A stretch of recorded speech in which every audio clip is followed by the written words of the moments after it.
And now, Professor Noam Chomsky, The United States, Israel, and the Palestinians. A lecture from the archives, March 15, 1989. The lecture was delivered at the Wisconsin Union Theater on the Madison campus of the University of Wisconsin.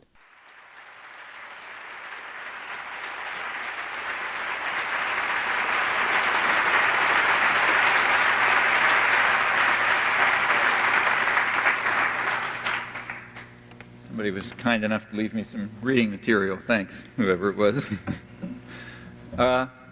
Well, I'd like to begin these, which will be pretty informal remarks, by reading a few things from a recent article in the Hebrew press in Israel. This is by a journalist named Nahum Barnea, who's one of the leading doves and one of the leading Israeli journalists. It's about a meeting between Defense Minister Yitzhak Rabin from the Labor Party and leaders of the Peace Now group, the sort of mainstream peace group. And the article's entitled, it's February 24th, and it's entitled Happy in Their Lot. And it describes how Rabin came to the meeting relaxed and happy, and he explained that he was particularly pleased about the U.S. dialogue with the PLO, which he said was a very successful operation from Israel's point of view, despite what they may be saying publicly. It was a low-level discussion which had no significance, and its purpose was as a delaying action from the point of view of the United States to allow Israel a year at least, he said, to put down the uprising by force while these delaying operations go on. And he said the Palestinians in the occupied territories are now under harsh military and economic pressure, and he predicted that they will be broken and that they will accept Israel's terms. So the U.S. diplomatic maneuver, he concluded, is a delaying effort, and mainly to give Israel time to crush the intifada, the uprising, and that's very much in Israel's interest, so he's very pleased about it all. Well, there's every reason to suppose that this is an accurate description. I think there's been every reason to suppose that ever since the United States agreed to the dialogue on December 14th in what was described as a stunning breakthrough and a tremendous triumph of American diplomacy and one of the great momentous events of modern history, and so on and so forth. As the Bush administration finally made public its terms, the point becomes quite obvious. There was a front-page article in the New York Times a couple days ago, March 12th, in which the Bush administration leaked the terms that it's proposing to both sides. To Israel, the proposals are that they reduce some of the repressive measures that they've instituted since the uprising began. So, in other words, return to a situation just somewhat more oppressive than before the uprising. And for the Palestinians, there should be, I'll just read the actual wording, a halt to violent demonstrations in the territories, that means an end to the uprising, blocking anti-Israeli raids from southern Lebanon, stopping distribution of inflammatory leaflets. So in other words, they should stop everything and go back to the situation prior to the uprising, and Israel will go back to a somewhat more repressive situation than before, and then we can go on. Now, some of these terms are particularly interesting. I mean, violent demonstrations, that can mean, for example, declaring a liberated village, which says it's going to run its own affairs, and then when Israeli soldiers come in to break up this violence, maybe throwing stones at them and so on, that's what's called violent demonstrations. The blocking of anti-Israeli raids in southern Lebanon is an interesting case. There has been you recall about a week or two ago, there was, in fact, for the last several weeks, there's been a good deal of concern over whether the PLO is living up to its renunciation of terrorism, because there have been attacks against Israeli soldiers in southern Lebanon. Notice it's taken for granted that Israeli soldiers have a right to be in southern Lebanon, where they, in fact, carry out constant terrorist activities, which are typically not reported. There are two kinds. There are the kinds in the areas of southern Lebanon that Israel has virtually annexed as its security zone, where just in the last month or so, about 100 people have been expelled, women, children, and old men in this case, because the villages, their villages have refused to cooperate with the South Lebanon Army. That's a terrorist mercenary army that Israel's established to control southern Lebanon, and Israeli forces are there to ensure that it does control them. The Israeli forces themselves have been storming the villages to drive people out. That's not considered terrorism. And also not considered terrorism are the regular Israeli bombings north of their security zone, that is throughout the rest of Lebanon. Just 2 weeks ago, for example, a bombing raid that happened to hit a school and wounded 26 children, 5 of them critically. Nobody knows what the further results are because nobody reported it. Last year, in 1988, according to Lebanese police, there were about 128 people killed and several hundred wounded, and many of them civilians in these raids. But that's not a problem of terrorism. Terrorism is if Lebanese or Palestinians attack Israeli soldiers in Lebanon. That's the kind of terrorism that they're called upon to stop. Well, if we look further, we find still more reason to believe that this Defense Minister Rabin's interpretation is accurate. The protocols of the first meeting between the U.S. ambassador in Tunis, Robert Pelletreau, and the PLO, those protocols were leaked. They were published in the Egyptian press in a newspaper close to President Mubarak, and they were then translated into English and published in the Jerusalem Post January 6th, so you can read them if you like, or if you want another source, you can read the relevant excerpts from them in an article of mine in Z Magazine this month, which is the first publication of them in the United States, as far as I know. The protocols state, the Jerusalem Post article begins by expressing its pleasure that the United States has accepted Israel's terms completely in the dialogue with the Palestinians, and it then goes on to give the verbatim transcripts. The U.S. delegate opens the discussion by saying that the United States has 2 demands that it insists upon. The first demand is that the Palestinians call off the uprising, which the United States regards as terrorism directed against the State of Israel. Okay, so if the Palestinians declare liberated villages in the West Bank under military occupation, the United States regards that as terrorism directed against the State of Israel and calls upon the PLO to stop it. If they don't stop it, they've backed off from their alleged commitment to stop terrorism. Now, of course, if the Palestinians, notice incidentally that they call on the PLO to call off the uprising, the assumption being that the PLO could call off the uprising, or that the PLO initiated the uprising. Now, it's conceivable that U.S. and Israeli intelligence actually believe this. It's total nonsense, as anyone who's actually bothered to look at the facts is aware. The PLO is no more capable of calling off the uprising than you are. And in fact, was very surprised by it. It's a spontaneous, popular revolution, in fact. But typically, over the years, wherever we have records, intelligence, CIA, the Mossad, the FBI, I mean, any intelligence agency that I know of, has been completely incapable of understanding the dynamics of popular movements. They make the most colossal errors in their effort to deal with this. I could give you some examples if you like. And they must assume that they're directed from outside by some, hostile force, because that's the only doctrinally tenable approach to the fact. You can't. There's a good deal of ideological fanaticism in the interpretations given by intelligence agencies, which is one reason why they're always falling flat on their face, as they do time and time again, including the ones that are constantly praised for their great achievements, mostly fabricated. So it is conceivable that U.S. and Israeli intelligence actually believe that the PLO could call off the uprising, and therefore the American ambassador believed it. Or it could be that this is just a put-on.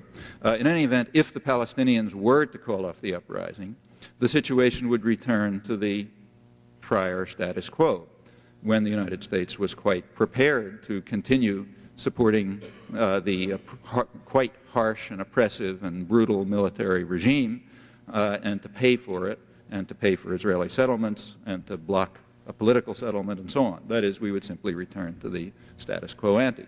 That's the first American demand. Go back to the situation in which nothing was happening and there was no pressure for any political settlement. The second U.S. demand was equally interesting. The PLO was told that the second minimal condition for continuing these discussions seriously is that they abandon any commitment to an international conference and enter into direct negotiations with Israel, which Israel incidentally refuses. Now, what's the importance of that? Well, the importance of that is that the international community, with virtual unanimity, is committed, in fact rather deeply committed, to a political settlement of what they perceive correctly to be a highly inflammatory and dangerous conflict. The United States, in contrast, is committed to opposing and blocking a political settlement. Therefore, and that's been going on for years, I'll give the background. Now, if there is an international conference, no matter who's in it, if it's the Russians or the Europeans or the non-aligned countries or just about anybody you can pick, they're going to be pressing for a political settlement, for a diplomatic settlement. And since the United States is opposed to that, we don't want such pressures. We want direct negotiations in which Israel, with U.S. backing, can simply take the position that the United States supports, namely continue the status quo without a political settlement, and without any external pressures. There'll be no or external framework for continuing the discussion. There'll be no further danger that things might move in the direction that the United States can't control. So that's the meaning, the plain meaning of the call for rejecting an international conference. There's another factor behind that, and that is that the United States simply does not tolerate other nations becoming involved in what the U.S. government regards as its turf.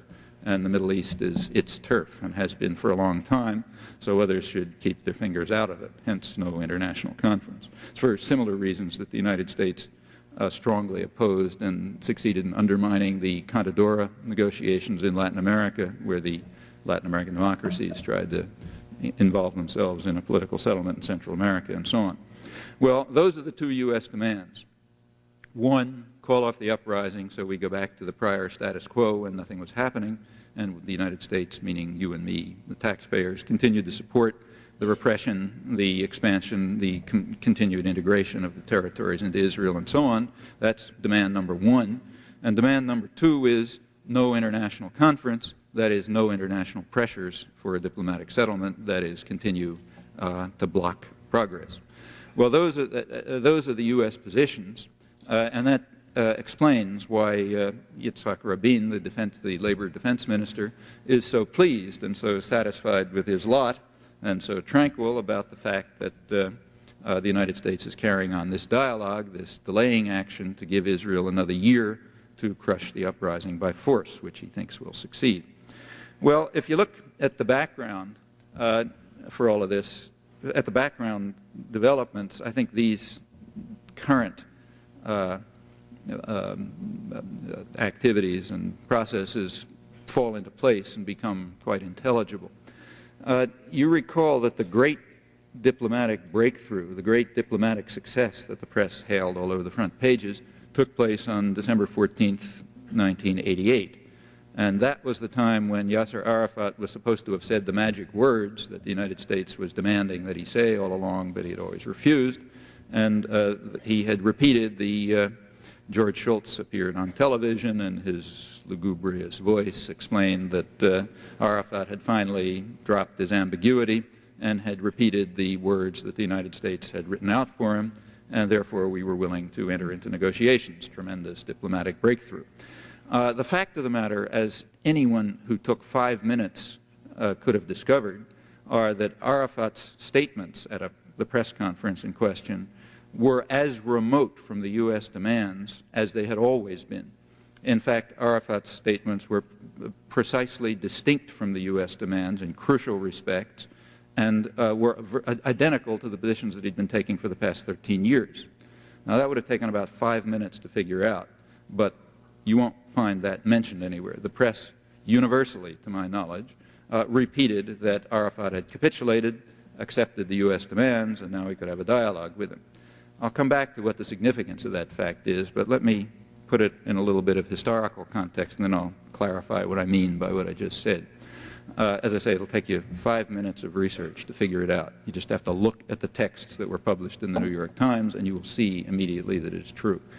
And the differences between the U.S. position, which Arafat did not take, and the PLO position, which he did take, are very substantive and very critical. If the PLO had accepted the U.S. demands, they would have totally capitulated to U.S.-Israeli terms. And abandoned any right to self-determination, in fact. We'll come back to that. But now let's take a little bit of a look at the history, because this has been going on for a long time. It's been going on for quite a long time. There has been a general international consensus, very broad international consensus on the general terms of a political settlement in the Middle East of the Arab-Israeli conflict. Now, there's a little bit of vacillation about the details. The general terms are quite clear, and they are expressed in document after document. These proposal of this sort came to the United Nations Security Council in January 1976, 13 years ago. It was a resolution which called for a political settlement of the Arab-Israeli conflict on the internationally recognized borders, that's the pre-June 1967 borders, with a Palestinian state established in the Gaza Strip and the West Bank, and with international guarantees for the integrity, sovereignty, and security of every state in the region, and guarantees for the right of every state to live in peace and security within secure and recognized borders. Those of you who are familiar with the diplomacy will note that the terms in which this proposal were expressed were precisely the wording of UN 242, United Nations Resolution 242, which is widely understood and accepted, particularly by the United States, to be the foundation for a political settlement. The terms were different from UN 242 in one crucial respect. UN 242 refers only to states. It offers nothing to the Palestinians, and this extended the terms of UN 242 to the Palestinians. That was January 1976. That resolution was supported by most of the world, by most of Europe, by the non-aligned countries, the Soviet Union. It was not only supported by the Arab states, but introduced by the major Arab states. It was introduced by Syria, Jordan, and Egypt, the three so-called confrontation states, the ones involved in the direct conflict.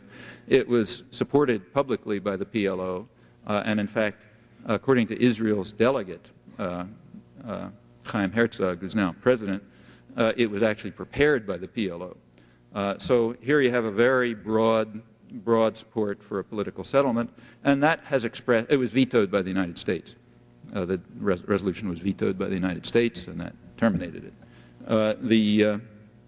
Notice that in January 1976, the PLO and Arafat explicitly endorsed the wording of UN 242, the actual wording, while extending it to a Palestinian state. That's precisely the position that Arafat took on December 14th, 1988, when he stated the magic words. Nothing had changed in between.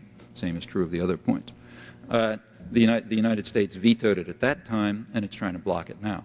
That's the meaning of the current delaying action. Now, between 1976 and today, there have been repeated efforts to introduce a settlement of approximately that sort. The Arab states and the PLO have repeatedly called for negotiations with Israel leading to mutual recognition of Israel and the Palestinians, recognition of the right to national self-determination of both groups, the right of both to live in peace and security, and so on. It's always been blocked by Israel and the United States. Israel's reaction to the UN session in 1976, incidentally, was to refuse to attend and to state Yitzhak Rabin was then the prime minister of what was considered a dovish labor cabinet. They stated that they would not deal with the PLO, even if the PLO were to renounce terrorism and to recognize the State of Israel, and they would not deal with any Palestinians on any political issue. That was the dovish Labor Party position at the time. Israel's reaction to the calling of the UN session was the typical one. They bombed Lebanon, killing about 50 people, according to Lebanese sources. That was reported in the United States, but since it's considered quite normal, there was no reaction to it. Recall that Israel is a client state of the United States. Therefore, it inherits certain rights from us, including the right to kill anybody it feels like. That's our right, so therefore it's inherited by any client. And when they do it, you don't have to, you can report it maybe, but you don't have to bother commenting on it. Well, that was January 1976. I won't run through all the details since, but if you want, I'll give you more. They're easily documented and are documented in print. That's roughly the story from then to now. Now let's look back a little further. That is not the first proposal to solve the to reach a political settlement. The first proposal since the 1967 war was in February 1971. In February 1971, President Sadat of Egypt, who had just become president, called for a political settlement on the pre-June 1967 borders, the internationally recognized borders, with, again, the wording of UN 242, guarantees for the rights of all states to live in peace and security, etc., etc., in fact, all the standard terms, and nothing for the Palestinians. In other words, that was a completely rejectionist proposal. He offered nothing to the Palestinians, zero. Israel recognized it as a genuine peace offer and rejected it on the grounds that if they held out, they could get better territorial concessions.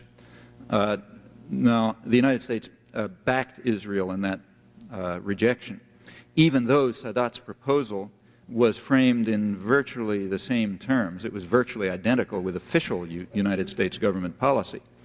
What was happening in the United States at the time was that there was an internal conflict between two conceptions as to how to deal with the problem. One was the symbolically they were represented by Secretary of State William Rogers and National Security Advisor Henry Kissinger, respectively, but there were big power groups behind them. The Rogers position, which was expressed in the Rogers Plan, official U.S. policy from December 1969, was identical essentially with minor trivial changes from Sadat's proposal. Kissinger, in contrast, supported what he called stalemate. The United States should just keep things the way they are, keep Israeli power in control. And in the internal conflict in Washington, Kissinger's position won out. In fact, shortly after, he managed to push Rogers out as head of the State Department, and he took over himself. And since that time, with very little change, a little wavering now and then, but basically, Kissinger's position, stalemate, in other words, support Israeli power and block a political settlement, that position has dominated U.S. policy and remains unchanged today, as these contemporary developments demonstrate. Now, what was the context of all of this? Well, the context of all of this was, there's a background context, and let me just, I should say before going on, that everything I've just described is easily documented, but it's missing from history. So when, say, the New York Times or scholarly monographs write about the peace process in the Middle East or the diplomatic history, they don't include these events. And nor do they include many other examples in which the PLO and the Arab states have pressed for such political settlements. The reason they don't include them is that the United States did not support them, and therefore they do not form part of the peace process. The term peace process has a technical meaning in U.S. discourse. It doesn't refer to some process leading to peace. That's naive. That's only what the dictionary says. The peace process refers to whatever the United States happens to be doing at the moment. That's the peace process. And since the United States was not supporting these things, they're not part of the peace process. So when the Times, say New York Times, does a rundown of the peace process, naturally they're not there. And the same is true of virtually all the scholarly literature, I should say. I'll come back to more about this tonight if you're around. But anyhow, that's what the peace process is. Therefore, this stuff is not in it. You can find it if you sort of dig through past issues of the New York Times, but it's not part of the history that people remember. It's just unacceptable fact, which therefore goes down the memory hole. But the real fact, the real unacceptable fact, is that since Kissinger's victory, essentially, over the Department of State in 1971, the United States has been insisting upon stalemate. That is support for Israeli domination of the region, and that means blocking a political settlement, and there's every reason to believe that that's still continuing.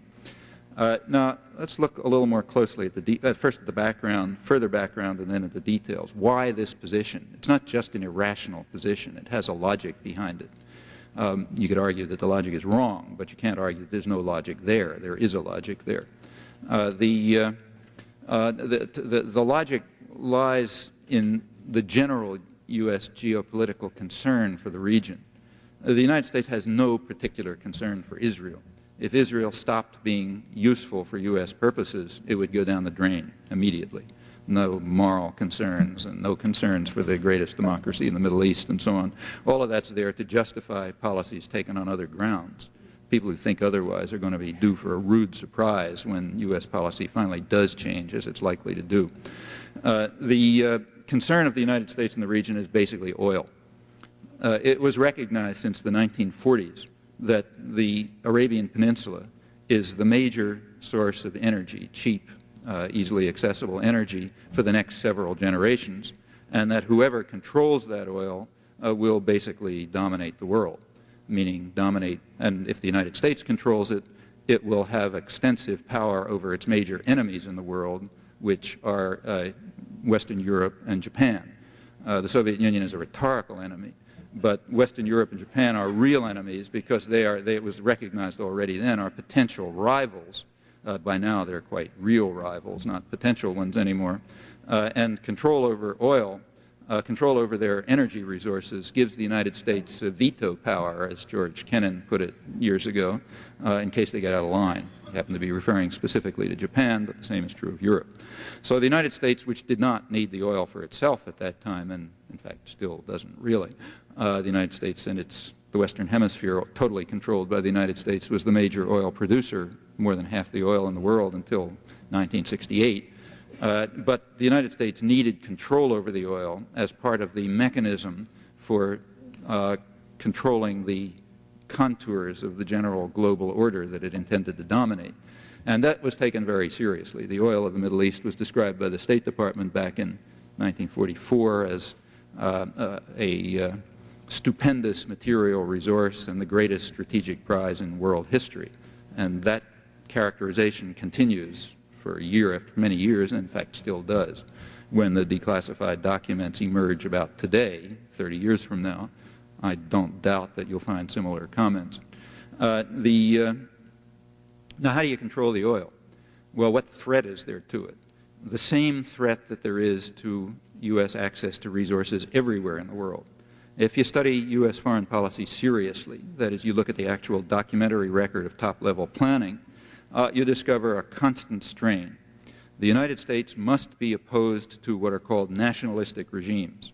That means regimes that are responsive to pressures from the masses of their own population for improvement in low living standards and diversification of production and control of their own resources.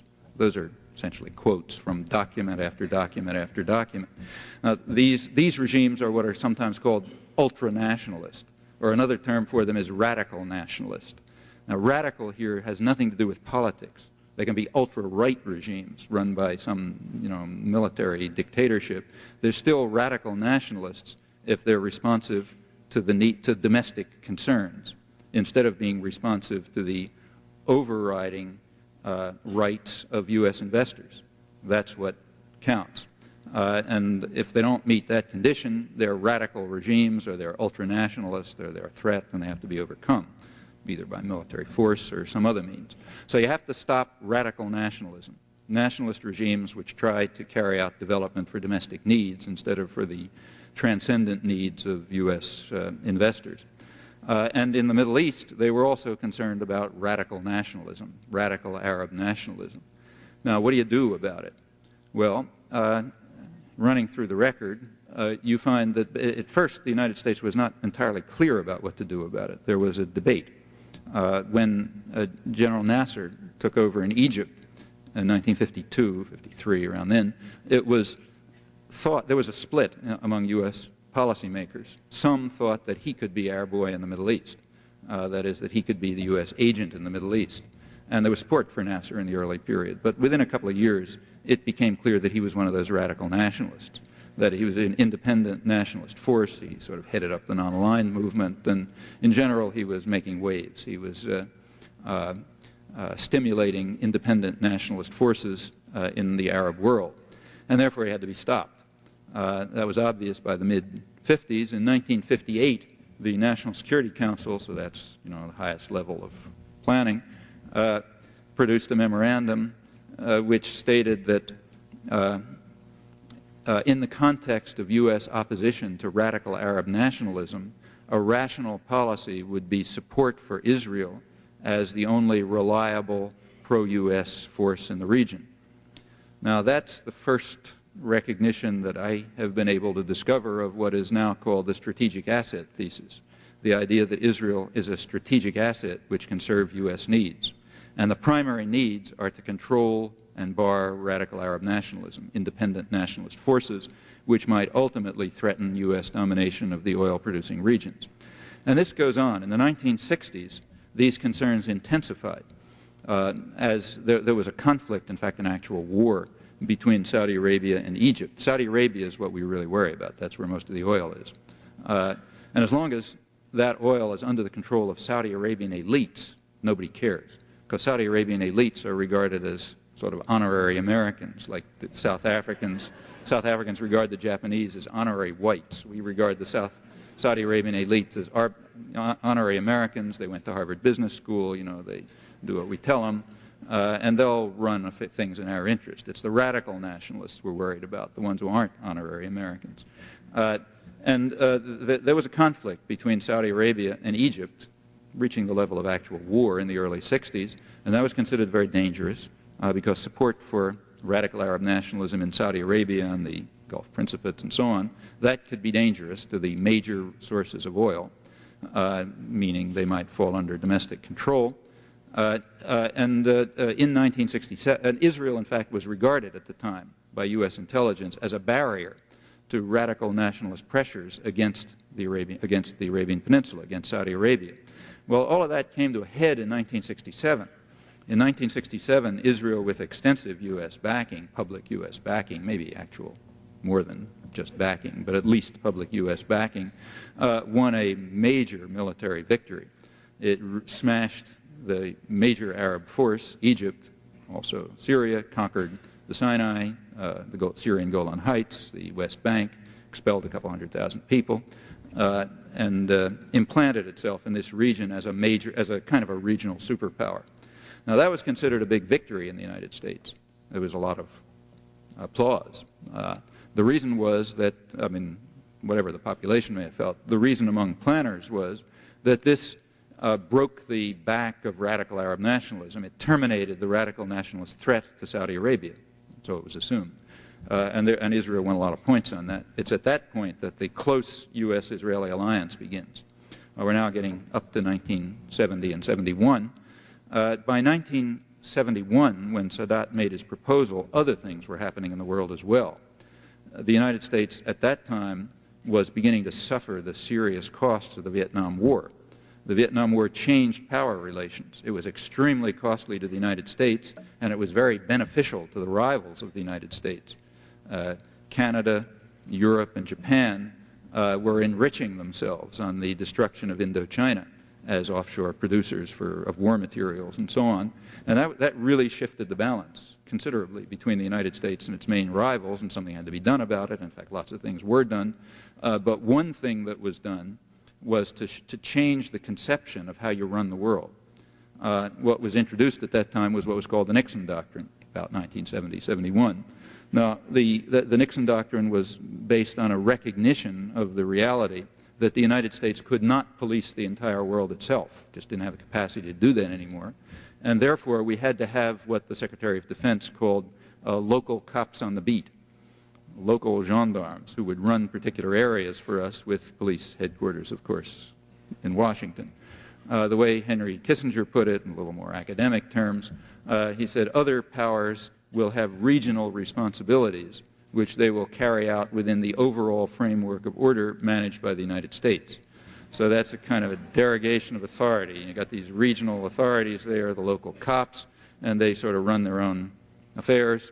They run the local region, and we give them the general framework. That's the Nixon doctrine. Well, with regard to the Middle East, and that was applied for the entire world. The United States is a global power. With regard to the Middle East, the local cops on the beat were supposed to be Israel and Iran. Iran was then under the Shah. Israel and Iran had a very close alliance. How close it is, we only learned after the fall of the Shah, when a lot of documentation came out in Israel, very little of it published here, which showed what a deep alliance that was. In fact, it was quite remarkable. Of course, the United States knew all about it. So it was a secret but real alliance. The idea was that Iran and Israel, both heavily armed by the United States, would serve as local cops on the beat to prevent radical Arab nationalism from getting out of hand.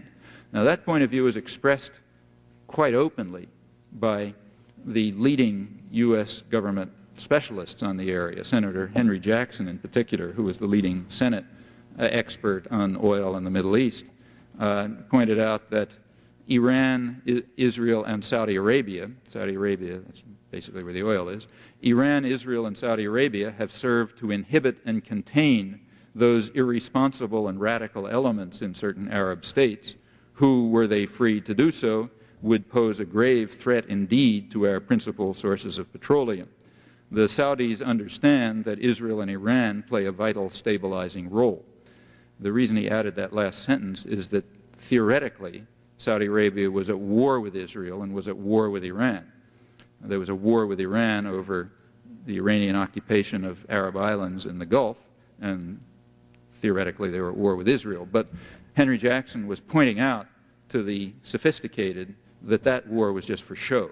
Basically, Saudi Arabia understood that there was an alliance. There was a tripartite alliance between Saudi Arabia, Israel, and Iran, where Israel and Iran play a vital stabilizing role. That is, they repress radical Arab nationalism in the interests of the Saudi Arabian elite. And when Jackson said that the Saudi Arabians understand this, meaning the Saudi Arabian elite understands this, I think there's every reason to believe that he was correct. An Iranian diplomat at the same time pointed out that without Israeli power in the Middle East, the Shah of Iran feels that the Arabs would be difficult to contain, and the Russians would very much gain an upper hand in the whole area. So from the Iranian point of view also, Israel, with whom they had a direct tacit alliance, not so tacit, in fact, an active alliance, which later became public, Israel played a stabilizing role, as Jackson put it, to contain radical Arabs. Well, that was the general picture. And it's in that context that Kissinger pressed for stalemate, that is, for maintaining Israeli power, for maintaining Israel as a dominant military force, as a militarized state, a highly militarized, technologically advanced state that could serve as a U.S. cop on the beat. Now, that's only part of the story, because by that time, Israel had accepted these arrangements, much to its detriment, in my view, but they had accepted them. And costs go along with that, or at least tasks go along with it. Israel was increasingly being called upon to play the role of a U.S. mercenary state for much of the world. In the 1960s, as these relationships began to crystallize, Israel helped the United States penetrate Black Africa with a huge CIA subvention, which became public later. That meant that there were states in Africa where the United States really couldn't directly intervene very easily, couldn't get the American public to accept it and so on, but Israel could do it for us. And that led to a lot of effects. Mobutu, the general of Zaire, was basically, he was installed really by U.S. subversion, but then he was maintained by Israeli power.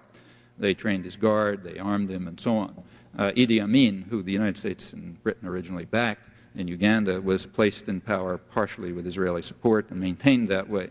And the same was true across the region. You recall that the United States was then supporting secretly the racist white states, Rhodesia and South Africa. Couldn't do it publicly.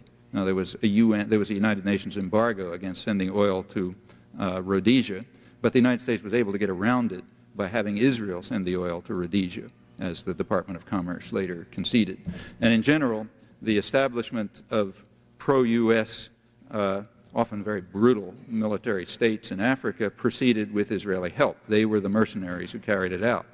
By the 1970s, these roles extended to Asia and particularly Latin America. Throughout Latin America in the late 60s and the early 70s, there was a kind of a plague of national security regimes, Nazi-style state military dictatorships installed with U.S. aid and support, first in Brazil and Uruguay and then Chile when the government was overthrown, and Argentina and so on. It was difficult for the United States to support them directly because of congressional human rights legislation and other things, but Israel could do it for us. So Israel established the relations with the neo-Nazi generals in Argentina and with the Pinochet government in Chile, and sent them the arms and gave them the training and sent people to lecture at the War College and so on and so forth. They established the relations, and the United States, that's serving the United States. In the late 70s, these relationships extended. In the late 70s, and they extended to Central America, where massive repression was beginning. In Guatemala, there was real mass murder beginning in the late 70s. Again, the Carter administration couldn't openly support it because of congressional human rights legislation, but Israel was able to do it. They were able to provide the arms and the computer centers and the trainers and so on, along with other U.S. mercenary states like Taiwan, funding from Saudi Arabia and so on. Remember, the United States is a powerful state. It's a global power. Other countries hire terrorists. The United States hires mercenary states as terrorists. That's a new dimension in international terrorism. Nobody else even comes close. This network, bits and pieces of which were exposed in the Iran-Contra hearings, if you bothered to read closely, but that's what it's really about. That was already developing in the 60s and especially in the 1970s, and Israel was only one of them. Taiwan's another. Saudi Arabia was the banker. And Japan supplied mercenaries. In fact, all of them are involved. It's a big, complicated international terrorist network. Israel was a major component as a militarily competent, technologically advanced, and very dependable state. Why was it dependable? Well, because it was utterly dependent on the United States for survival. In the conditions of military confrontation, as long as a military conflict continues there, Israel is, in fact, very dependent entirely on the United States for its survival. The level of armaments in the region is fantastic. Anything gets out of control, they could be wiped out. To keep their military edge, they require massive support from the United States, and being dependent, they're therefore assumed to be dependable, and therefore they perform these services. Well, all of that is what's called the strategic asset theory. There are more connections than that. There are intelligence connections which are considered valuable to American intelligence. They cooperate in weapons development. They are able to try out weapons in the field, which is very valuable, particularly against defenseless targets, which is the best way to do it. There's no way directly for the Pentagon to try it out, but Israel can try out the new fancy weapon systems, which is considered, again, a big gift and so on. And they sometimes capture, advanced Russian armaments, and intelligence likes that, and so on. So lots of services and connections, and all of that put together is the strategic asset theory. Now, one could argue that this is a crazy policy. Okay, that's another question. But it's not one that lacks logic.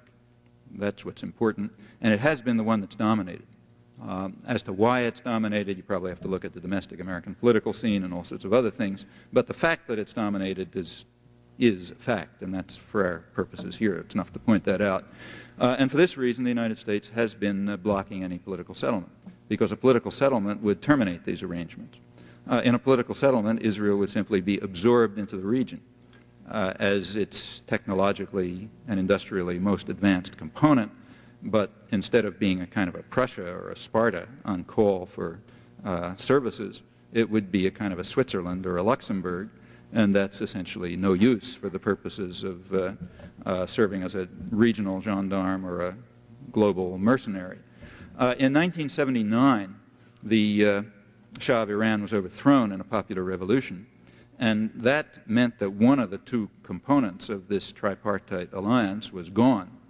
The United States at once began to move with Saudi Arabian and Israeli support to try to overthrow the new regime. That was the point. There's no doubt in my mind that that was the point of the arms flow to Iran beginning right away in 1979 and 1980 through Israel with Saudi Arabian support. Again, this was quite well known in the early 80s, mostly, in fact, entirely suppressed in the Iran-Contra hearings. But that began right away, and the Israelis who were involved, the top-level Israelis, including the Israeli ambassador, the current Israeli foreign minister, Moshe Aarons, pointed out way back in 1982 that the purpose of the arms flow to Iran was to overthrow the civilian regime. Remember, it's a very typical technique. When you're trying to overthrow some civilian government, it's natural and almost a reflex to send them arms.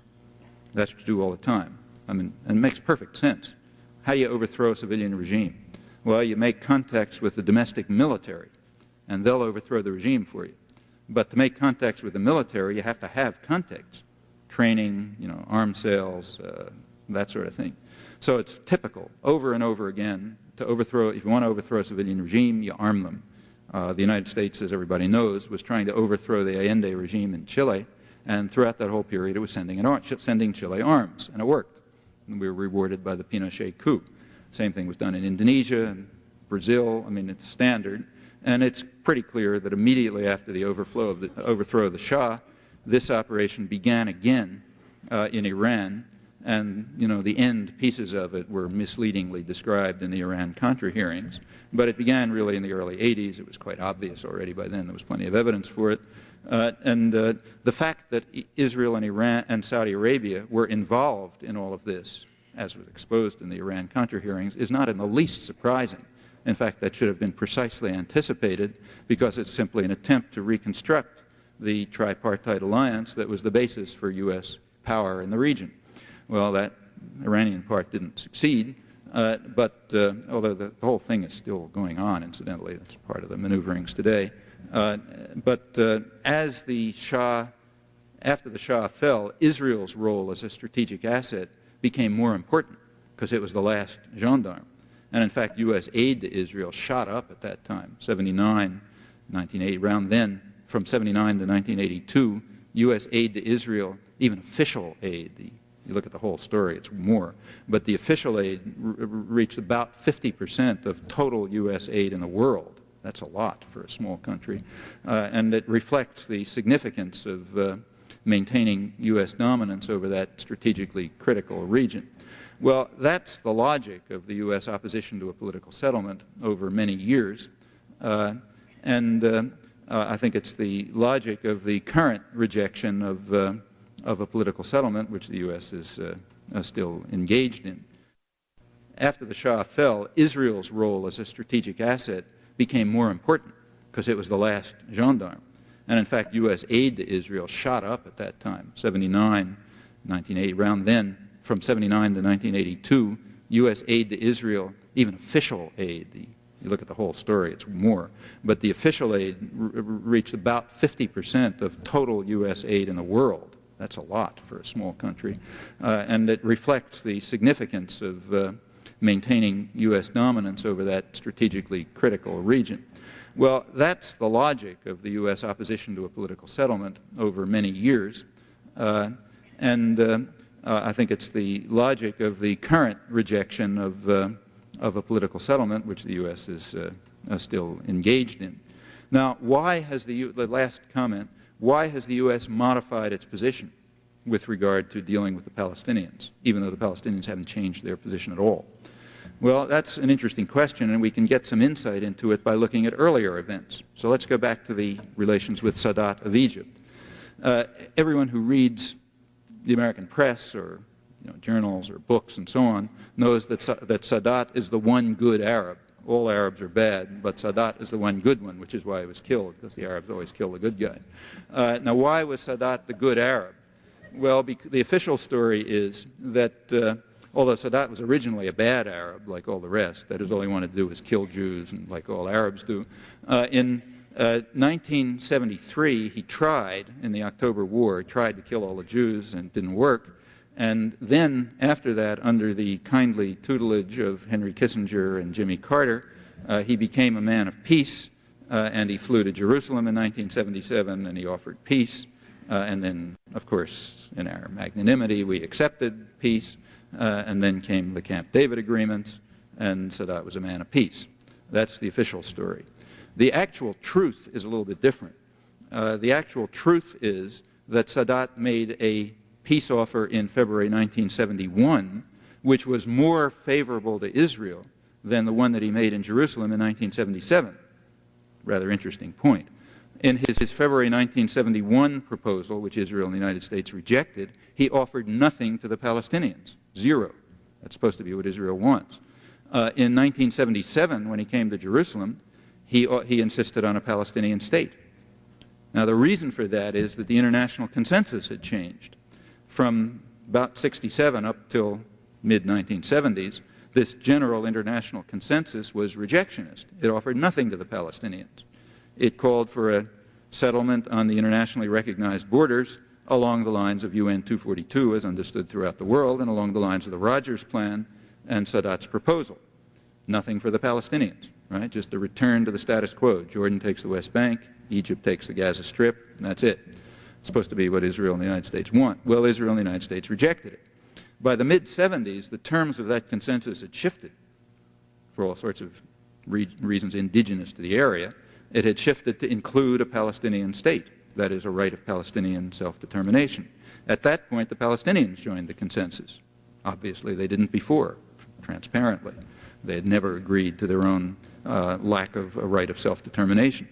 But when that became part of this broad international consensus, they joined as well, as did the major Arab states, and then you get things like the proposal of 1976 and Sadat's proposal in Jerusalem in 1977, which reflected the current international consensus. The United States still opposed, of course, namely a Palestinian state and recognition of the right of all states to live in peace and security and so on. Now, why did now notice that Sadat's 77 proposal is allowed to enter history. Makes him a man of peace, in fact. But his more forthcoming 1971 proposal is not allowed to enter history. Why is that? Well, the reason is quite intelligible when you go back to the meaning of the word peace process. Recall that the peace process is whatever the United States is pursuing. Now, in 1971, the United States was opposed to Sadat's offer. Therefore, it's not part of the peace process. But in 1977, the United States was willing to adapt in its own terms to Sadat's offer. Therefore, it's part of the peace process. The United States didn't pursue the actual offer, but it was willing to deal with it. What happened in between? Well, what happened in between is the following. After the rejection of Sadat's 1971 offer, Egypt and also Syria made it extremely clear that if the United States and Israel blocked all diplomatic efforts at settlement, Egypt was going to have to go to war. Israel dismissed it. The United States dismissed it. It was assumed at that time that Egypt was a basket case, that the Arabs didn't know which end of the gun to hold. As the chief of Israeli military intelligence put it, now a noted dove, Yehoshaphat Harkabi, war is not the Arabs' game. They just don't know how to play that game. So we don't have to worry about them. So therefore they were dismissed. Again, one of the usual standard intelligence catastrophes. Intelligence catastrophes are standard throughout modern history, and this was one of them. They understand virtually nothing except sort of technical details about, the size of guns and things like that. This was one of them. Both Israeli and U.S. intelligence simply said, war is not the Arab game. We don't have to worry about what they're up to. So therefore we can reject these proposals, and the United States rejected them. Kissinger was getting messages from the oil companies, from U.S. ambassadors in the region, from the Arab states, from every source, saying that if he continued with the policy of stalemate, continued to block Egyptian initiatives, Sadat was going to have to go to war. In 1973, Israel, the labor government, Golda Meir's labor government, announced a plan to settle the northeast Sinai after they had driven out probably 10,000 Arab farmers, driven them into the desert. They were installing Jewish settlements. They were building a city, and the city of Yamit. And Sadat announced straight out, if that goes on, he's going to have to go to war. Well, nobody believed him. Nobody paid any attention. War is not the Arabs' game, and so on. Anyhow, the war came in October 1973, and to the great surprise of Israeli and American intelligence, war was the Arabs' game. In fact, they won a rather stupendous military success in the early stages of the war, still pretty spectacular, and they achieved their main goal. They forced the United States to recognize that they had to deal with them. Now, there is one thing that Kissinger understood, and that's violence. He's capable of understanding that. Other things, not much. But violence obviously wasn't, violence succeeded. I mean, Israel was in great danger, in fact. It was a real serious danger initially. And that made its point. After that, the United States recognized that you can't dismiss Egypt. They're not a basket case. So there has to be a fallback position. Well, the obvious fallback position is, since you can't dismiss them, exclude them from the conflict. Exclude the major Arab state, the major Arab deterrent from the conflict. And that was the position to which the United States moved. Now, and how do you do that? Well, you do it by separating Israel and Egypt in the Sinai. So Kissinger began what's called his shuttle diplomacy, and it all ended up with the Camp David agreements, which essentially excluded Egypt from the conflict, eliminating the major Arab deterrent, which allowed Israel, with, as I mentioned, increasing American support, vastly increasing American support, it allowed Israel it made them free to continue to integrate the occupied territories and to attack their northern neighbor, because there was no Arab deterrent anymore, which is exactly what happened beginning in 1978. Perfectly predictable. In retrospect, it's even conceded by strategic analysts, but it's clear that that's what was going to happen. It was clear then. It's exactly what happened. And again, it's a sort of has a logic, has a rational policy. You can't dismiss Egypt as a basket case, so remove them from the conflict. That's Camp David. Now, in that context, you could accept Sadat as a peacemaker, and therefore he was hailed as a man of peace when he offered a proposal to Egypt that was less forthcoming than the one that had been rejected in February 71. That's how policy adjusts. Policymakers, you may not like it, but the fact is that top policymakers typically understand only one thing: the success of violence. If it works, everything's fine. If it doesn't work, you got to adjust. That's the reality you have to adjust to. Well, that was one adjustment. The next major adjustment in U.S. policy came after the Lebanese War in 1982. Israel attacked Lebanon in 1982. The purpose, as was again clear at the time and is now conceded in retrospect, the purpose was to block PLO peaceful initiatives. Israel was deeply concerned over the fact that the PLO was increasingly and openly coming forth with political proposals, and that had to be stopped.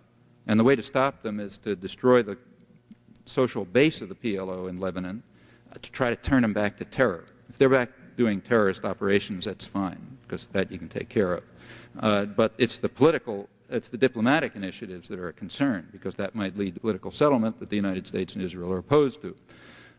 In fact, the same Yehoshaphat Harkabi, who I quoted before, a former head of Israeli military intelligence, points out correctly, of course, that this war in Lebanon should not be called the war for peace for Galilee. It should be called the war to preserve Israel's control over the occupied territories by blocking PLO initiatives. And the United States backed that. The United States backed the war against Lebanon all the way through the savage bombing of Beirut. All the way through, it got complete U.S. backing, both from the government and even more backing from the Democratic opposition, who were even more enthusiastic, and even more backing from the left, I should say. Tom Hayden and Jane Fonda were standing on the hills above Beirut, urging the Israeli artillery on to kill more people and so on. So there was a very broad support for it in the United States all the way through. However, it didn't work. Israel failed militarily, and they know it. They were able to, kill a lot of Palestinians and Lebanese, but they did not succeed against Syrian forces, and they know it very well. There are internal reassessments in the Israeli army. They were unable to drive the Syrians out of fixed military positions. They won the technological war, but not the war on the ground. They weren't able to break the Damascus-Beirut highway until the very end of the war, after months, which was a big defeat for them. And there was a reassessment. They did not achieve the goals of establishing what Defense Minister Sharon called a new order in Lebanon, a Christian-run state, a state run by Israeli mercenaries, which would extend Israeli dominance over Lebanon. They couldn't do that. They could not maintain control over the Litani River, the river in the south, which they surely wanted, and they had to withdraw partially. They were then driven out of Lebanon by Shiite resistance. which is a very important fact and very surprising to them. They did not expect that domestic resistance could become so costly to the Israeli occupiers that they'd have to withdraw. But it happened. And in fact, they had to withdraw from all of Lebanon except this southern security zone. Now, that was a big defeat, and it was recognized as such. And in the light of that, those military realities, the United States and Israel reassessed their position. Now, they still assumed that the Palestinians in the occupied territories could be controlled by force. The Egyptians were out of control, the Lebanese Shiites were out of control, but the Palestinians in the occupied territories, those you can control by force. Israeli intelligence was certain of that. Well, it was working more or less. There was plenty of violence, plenty of repression, collective punishment, all this stuff. It all went by with nobody paying any attention to it because it was controlled. But starting in December 1987, when the Intifada, the uprising, began, and in the 15 months since, it has become clear that the Palestinians in the occupied territories can't be easily controlled either. And again, people in power who understand violence and its success recognize that violence isn't working there either, and they're beginning to reassess their policies. So the proposals of the PLO for years for a political settlement, which have disappeared from history, you can now listen to. Beginning in late 1988, it became possible for the New York Times to admit the fact that the PLO was proposing a political settlement, as they'd been doing for the past 13 years. But then you didn't have to admit it any more than you had to recognize Sadat's offer at the time when you thought that violence was working. In short, when violence is losing its efficacy, planners and the media and ideologues have to reassess their policy. Now, how did they reassess it? Now we come to the current period and the magic words. We're now up to late 1988.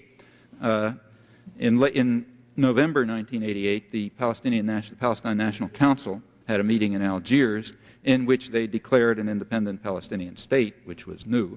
And beyond that, they reiterated the familiar PLO positions. A two-state settlement with recognition of the right of all states in the region to secure and recognize borders, to UN 242, and so on. The United States rejected that. The United States government rejected it. Therefore, the media, 100%, and the American intellectual community, 100%, rejected it as inadequate. Arafat then repeated the same statements in Stockholm with a meeting with Jewish leaders. The United States government rejected it, therefore the media rejected it, including the media doves, and the intellectual community rejected it. They're following their marching orders. The government rejects it, we reject it. That's the algorithm. Arafat was then going to come to New York to the UN General Assembly to deliver the same message. Washington blocked it. That was supported in the United States overwhelmingly. There were a few criticisms, but overwhelmingly supported, including by the Doves. Can't allow that. Arafat was excluded on the grounds that he's a terrorist, and we don't admit terrorists. It's too dangerous. The idea apparently was he was going to hijack a taxi cab in New York, or maybe take over the Pentagon or something like that. We allow all sorts of, we allow Yitzhak Shamir, but not Arafat. Well, okay, the United States at this point was the reaction in the world was like your reaction a minute ago. The United States was becoming an object of international ridicule. You didn't know that if you read the American press, but take a look at the European press. It was really becoming an object of international ridicule at that point. The United States was demanding not only that Arafat take the positions that virtually the entire world thought were quite legitimate and adequate and they'd been taken for years, but that he repeat the words written for him by the State Department. And the refusal of the United States to allow him to come to Geneva, which was of course illegal, to New York, which was flat illegal, was denounced over the world, including U.S. NATO allies. Well, they held the UN session in Geneva. Arafat made a statement which repeated the familiar statements. Washington rejected it. The media rejected it. The New York Times on December 14th, referring to the December 13th statement, had a big editorial saying, no, the old Arafat hedge doesn't mean anything. The United States is right to reject it. At that point, the United States was really becoming diplomatically isolated and an object of ridicule, as I stated. Arafat then had a press conference in which he repeated exactly the same positions, and then George Shultz came out on television and said, okay, he's accepted our terms. We can now have negotiations with him, at which point the whole press immediately switched, because they're following their marching orders, and we now talk about this tremendous diplomatic victory. We forced Arafat to capitulate. In fact, his positions were exactly as different from the U.S. positions as before, and now let's take a look at that, the last point, because it's critical. The U.S. positions were quite explicit. There were three conditions. Condition one is that Arafat must accept UN 242 without qualifications. Now, what were the qualifications? The qualifications were that he had always coupled his acceptance of UN 242 with the insistence that these terms be extended to Palestinian rights. 242 talks about the rights of states. It says nothing about the Palestinians, and the PLO position had been, yes, UN 242 is fine, but we have to add to it the right of Palestinian self-determination. Then we accept it. That was the qualification that the United States doesn't accept. Why? Because the United States does not accept the right of Palestinian self-determination. We do not regard Palestinians as human beings. They do not have the rights that we accord to Jews. Jews have a right of self-determination in the former Palestine, but the indigenous population doesn't. That's the U.S. position, and therefore he's not allowed. I hope that clapping means what I hope it does, but it's rather ambiguous, you'll notice. In any event, the position of the United States has been strictly racist. Palestinians do not have rights that we grant to Jews. Okay, and the Palestinians had always added that natural qualification that they should have the same rights. Well, in his press conference, Arafat repeated the same qualification. He did not abandon the right of national self-determination. You take a look at his statement. He said, "We accept the right of all states to exist in peace and security, including a new Palestinian state in the West Bank and the Gaza Strip." Exactly the position he'd always taken, exactly as different from the American position as it had ever been. The United States claimed that he had capitulated. That means we have now imposed upon him our interpretation. According to the U.S. interpretation, which the media 100%, to my knowledge, accept, Arafat has accepted our terms. He has abandoned the right of self-determination. And now we can demand that he keep to that because we've imposed that illusion as reality. And since we make up the world, because we're powerful, that's the reality, whatever the facts may be. And if he simply lives up to the actual reality, he can be punished. Okay? That's the technique, standard diplomatic technique that you can carry out if you're a superpower. That's point one. The second point, which the United States insisted on as the basic one, is that Arafat accept Israel's right to exist without qualification. That was point two. Now, the Palestinians have always refused to do that, and they still refuse to do it. And there's something at stake here. The concept right to exist does not exist in international affairs. No state is accorded a right to exist, an abstract right to exist. The legitimacy of any particular state is not accepted in international law. We do not accept the right of the Soviet Union to exist in its actual boundaries. We celebrate Captive Nations Week every year to express that fact. Mexico probably doesn't accept the right to exist of the United States, sitting on half of Mexico. At least they shouldn't. The states accept one another. They accept the fact of the existence, but not the right of existence. Now, the right of existence was introduced by Henry Kissinger in 1975 as a technique for barring the threat of diplomacy. The thought was that the Palestinians will never accept Israel's abstract right to exist. That is, they may recognize Israel, but they're not going to accept the legitimacy of everything that happened to them. They're not going to say everything that ever happened to us was fine because Israel had a right to do it. They won't accept the legitimacy of their dispossession. They'll only accept the fact of it. And for that reason, the right to exist story was invented. Well, it is now claimed that Arafat accepted Israel's right to exist. He didn't. He accepted Israel's right to exist in peace and security, UN 242, and that's a totally different thing. We do not accept Soviet Union's right to exist. We do accept their right to exist in peace and security. That is not to be subject to terrorism and aggression, at least in theory we do. Now that's a critical difference, and that difference remained as it had always been. Now what's point three?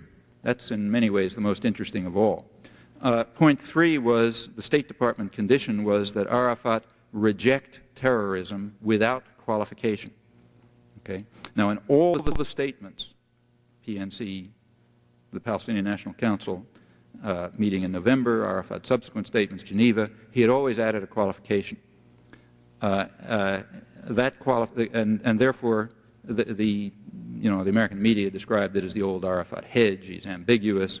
The doves, like Anthony Lewis, said, well, he's making progress, but he still has more to go because he's always adding that qualification and so on.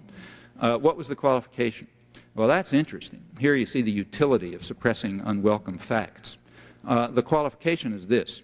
There are the Palestinians, including the PLO and the Palestinian National Council, had always, for years, had accepted UN declarations on terrorism. And they did so again in Algiers. They endorsed the UN resolutions on terrorism, and in fact they essentially repeated their wording. Now the UN resolutions on terrorism are supported by an overwhelming majority of the world. In fact, the last vote, which was December 1987, was 153-2, with Honduras alone abstaining. And that means all the NATO powers voting for it. In fact, everybody voting for it except two, the United States and Israel. What is the reason for the United States and Israel opposing the UN resolutions on terrorism? Well, you read the resolution, you quickly understand it. The resolution condemns terrorism in all its forms and says all states have to work to eradicate this plague and so on and so forth. But then it adds a critical paragraph. The paragraph says, nothing in this resolution shall prejudice the rights of peoples to struggle for self-determination against racist and colonialist regimes and foreign occupation. Now there's 3 countries in the world that are opposed to that. The United States, Israel, and South Africa, which doesn't vote. And that's the qualification. The qualification that we demand, including the American doves, is that Arafat join us off the spectrum of world opinion. Join us in South Africa off the spectrum of world opinion by renouncing the right of people to struggle for self-determination against racist and colonialist regimes and foreign occupation. Nobody in the world agrees with this, except South Africa.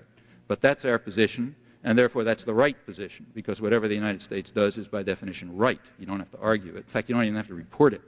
If the rest of the world doesn't agree with us, the rest of the world doesn't exist. These facts have never even been reported. It's like a kind of a stubborn 3-year-old. I don't like it, so it doesn't exist. The difference is that in this case, the 3-year-old happens to be the world's leading superpower and its media and intellectual community. And if they say the world doesn't exist, it doesn't, because they run the show. So that's the qualification. And in the press conference, the same qualification was added. The PLO made it clear in accompanying statements that they were not abandoning the right to struggle for self-determination against military occupation. Okay? So everything was as before, except that we now claim that the PLO had accepted our terms. And that's crucial, because we have imposed that illusion as the reality, as the operative reality, even though it's not the actual reality. And therefore, if the PLO denies the legitimacy of any of the past dispossession of the Palestinians, or if it claims the right of self-determination, or if it claims the right to resist Israeli soldiers when they break into a liberated village, they're backing off on their solemn promises in the world of illusion, of operative illusion that we've created, and therefore we're legitimate to punish them. Well, why did the United States make that move? Because it was becoming impossible not to. It was impossible to overlook the fact that the uprising was not being suppressed by force, that the world was pressing for a diplomatic settlement. It was necessary to introduce a delaying action. This is the way it was done. Standard great power politics. And you can get away with it if you're a superpower with an extremely servile intellectual community. That's critical. They have to repeat all of this and not expose it. And if you I've said what I think. Now what I urge you to do is go back and look at the documentary record. It won't take very long. It's all quite transparent. Things like this have happened many times in the past. If you want to look at the actual documentation, it's given in this current article of mine in Z Magazine, which I mentioned. But it's pretty transparent. All you have to do is look back at the statements, and you'll see that that's the way it works, I think. And I really urge you to do it. It's important. All right, where do we stand now? Well, where we stand now is that I think there's good reason to suppose that the defense minister of Israel is giving the right interpretation, the one that I started with, that there is a delaying action. The United States tried to keep its diplomatic options open. Israel will now do exactly what the defense minister says, They will try to crush the uprising by force. They figure they got another year to do it. And if they don't, if they can't crush it by force, then the United States will reassess, exactly as it did in the case of Egypt and exactly as it did in the case of Lebanon. If violence doesn't work, you got to reassess. You got to adapt somehow. If they do crush it by force, we go back to the status quo. And that's what's going to happen if there's no domestic reaction within the United States. If the American population lets this happen, that's exactly what's going to happen. But whether it happens or not is very much in our hands. We're not. The media may be slaves of the state, but there's no reason for everybody else to be.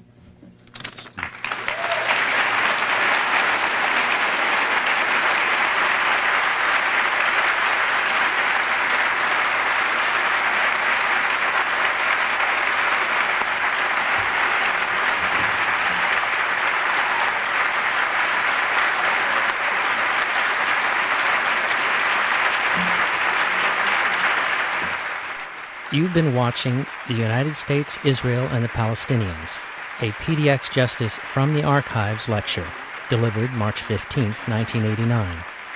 In a moment, we will turn to the beginning of the question and answer session from this presentation. Our speaker has been Noam Chomsky, professor of linguistics and philosophy at the Massachusetts Institute of Technology. Among his many publications, he is author of Middle East Illusions, which includes his early work, Peace in the Middle East, Reflections on Justice and Nationhood, The Fateful Triangle, The United States, Israel, and the Palestinians, and 9/11, a collection of interviews published in the aftermath of the attacks on the World Trade Center and the Pentagon. And now we return to the question and answer session from Professor Noam Chomsky's presentation, The United States, Israel, and the Palestinians.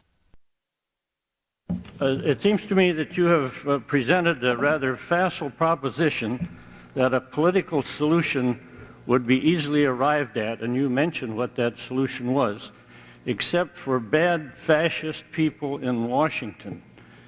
And I would like to see you discuss the proposition that even with benign people in Washington, there is neither a military nor a political solution to the Israeli-PLO conflict. And the reason is demographic. And my particular angle is global bioethics. And that is that Israel is a secular government that permits controlled fertility, and the Islamic world, including PLO, does not. That's a very familiar argument for those of you who study Southern Africa, but I won't go into the analogies. I didn't say anything about bad fascist people in Washington. I talked about two positions in Washington, which existed in 1969 and still exist today.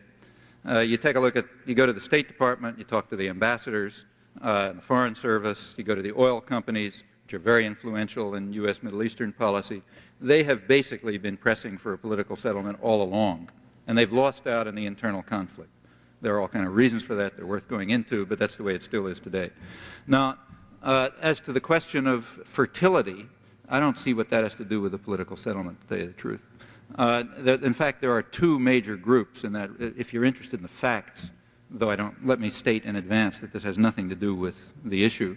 You don't make political settlements unless you're a racist on the basis of checking birth rates. But there are two major groups in the former Palestine that have that area, that have very high birth rates. One is the Palestinians, and the other is the religious Jews. The religious Jews have a very high birth rate, in fact, higher than the Palestinians. And they're becoming, for demographic reasons, a major element. This means the fundamentalists, extreme fundamentalists, are a major element. Their power was shown in the last elections, and it will increase for demographic reasons. So if one were to accept your arguments, we should oppose the State of Israel. But I don't accept the arguments on, at least those who do not want an extremist fundamentalist regime, which is a kind of Jewish version of Khomeini, should oppose the State of Israel on your grounds, and I don't accept those grounds. I mean, the relative birth rates and so on are problems for peoples to work out, not for us to work out as a political settlement. On the other hand, your first statement I agree with. You said it was facile to say that you could just have a two-state political settlement. That's true. and it's worth discussing. I mean, I didn't go into that. I just said that there is an international consensus, and the United States and Israel have blocked it. But bear in mind that there's a question as to whether that consensus is feasible. That's another topic, and I'll be glad to talk about it, but let me wait until it comes up in a question. Anyhow, that point, I think, is a plausible point. It's not easy. There are lots of problems that come up, and they're not the ones that are usually discussed, and they're not the problem of birth rate. Okay, we'll go there, there, and there. Yeah. How do you assess the relative importance of the opposition to current policies in the United States and in Israel? And what are some examples of organizations in Israel and organizations in the United States that are starting to question the current and past policies of Israel and the U.S.? Mm-hmm. Well, part of the problem, I mean, that's an interesting question. Let me define a word first, and so we'll have a way of talking. The word rejectionist. Okay, there's two national groups that claim the right of national self-determination in the former Palestine. That's just a fact, however you assess these claims. It's a fact that there are two national groups. One is the indigenous population, Palestinians. The other is the Jewish immigrants who established the State of Israel. They both claim the right of national self-determination. That's a fact. Let's now define the term rejectionist to mean somebody who rejects one or the other of those claims. Okay, that's what I'm going to mean by a rejectionist. Now, let me stress that that's different than the usage. That's the usage in the world, but it's not the usage in the United States. Remember, in the United States, there's a convention. What the U.S. government does is right. That's the convention. Now, the United States government rejects one of those national claims, but the United States government can't be rejectionist. The reason is rejectionist has a bad connotation to it. It makes you think of like a stubborn 3-year-old or something. So therefore, the good guys can't be rejectionists. So you got to reinterpret the word rejectionism so it refers only to those who deny the rights of Jews. Those are the rejectionists. So Khomeini's a rejectionist and Gaddafi's a rejectionist, but Washington is not rejectionist. Now, note that the conventional usage is, again, strictly racist. It says that there's a fundamental difference. The Palestinians don't have the rights that Jews have. Okay? Maybe somebody can give an argument for that. But anyway, as it's used, it's racist. I want to use the term in a non-racist sense. There are two rights. A person who rejects one or the other is a rejectionist. Maybe they have arguments for it. I'm not going into the assessment of the claims, but that's what I'm going to mean by rejectionist. Now, coming back to your question, I'm going to interpret it, I hope this is right, as meaning what non-rejectionist groups are there in Israel and the United States? That's right. Is that right? Yeah. Okay, well, in the United States, basically none. No, let me put it this way. Among U.S. elites, there is a non-rejectionist group. For example, the oil companies have been non-rejectionist. They've been calling for a political settlement. They've been doing it since the early 70s. Very conservative elements in the United States. It has nothing to do with left or right or anything like that. Very conservative elements have been non-rejectionist. So if you read a journal like, say, American Arab Affairs, it's non-rejectionist, and it's printed on very glossy paper and looks very fancy, so I suppose it has plenty of business money behind it. And judging by the people who write for it, that's what it looks like. But it's non-rejectionist. It happens to take a position of a substantial part of the American business community, which believes that the best way for the United States to maintain control of the oil and everything else in the Middle East is to dampen this conflict and eliminate it. It's an irritant, get rid of it, and then we take over. That's tactical judgment. On the other hand, the dominant position has been rejectionist. Now, what about the general population? Well, part of the problem in the United States, I think, has been that since the 1967 war, the articulate part of the population, the educated, articulate part of the population, has not only been rejectionist, but has been fanatically rejectionist. In fact, anybody who publicly came out with a support for a political settlement or with talk about the rights of the Palestinians or with criticism of the occupation was denounced as a Nazi or a monster or a gangster and a left fascist or a whole bunch of things. I mean, it became literally impossible to discuss the issue, just out of straight intimidation. Politicians were afraid to open their mouths. People in the media were unable to talk about it. Individuals who did it were subjected to the kind of venom that only the educated classes know how to produce. That's part of their occupation. And it became very ugly. As a result, there's been virtually no debate. And I think that's one of the reasons, one of the things that swung policy towards the rejectionist position. It's been basically non-debated. Try to find somebody in the media who is, or in the general spectrum, who's come out for a non-rejectionist position. It's extremely difficult. There are few. You find one or a few scattered around, but very few. And the reason has been primarily intimidation. And again, I stress it's not a left-right issue by any means. As far as the general population is concerned, according to polls, about 2/3 of the population has been non-rejectionist. That is, if people are asked in a poll what's the right answer, by about 2 to 1, they've generally tended to say, yeah, there should be a Palestinian state. But the general population is irrelevant. They don't participate in the political system. They just push buttons every once in a while.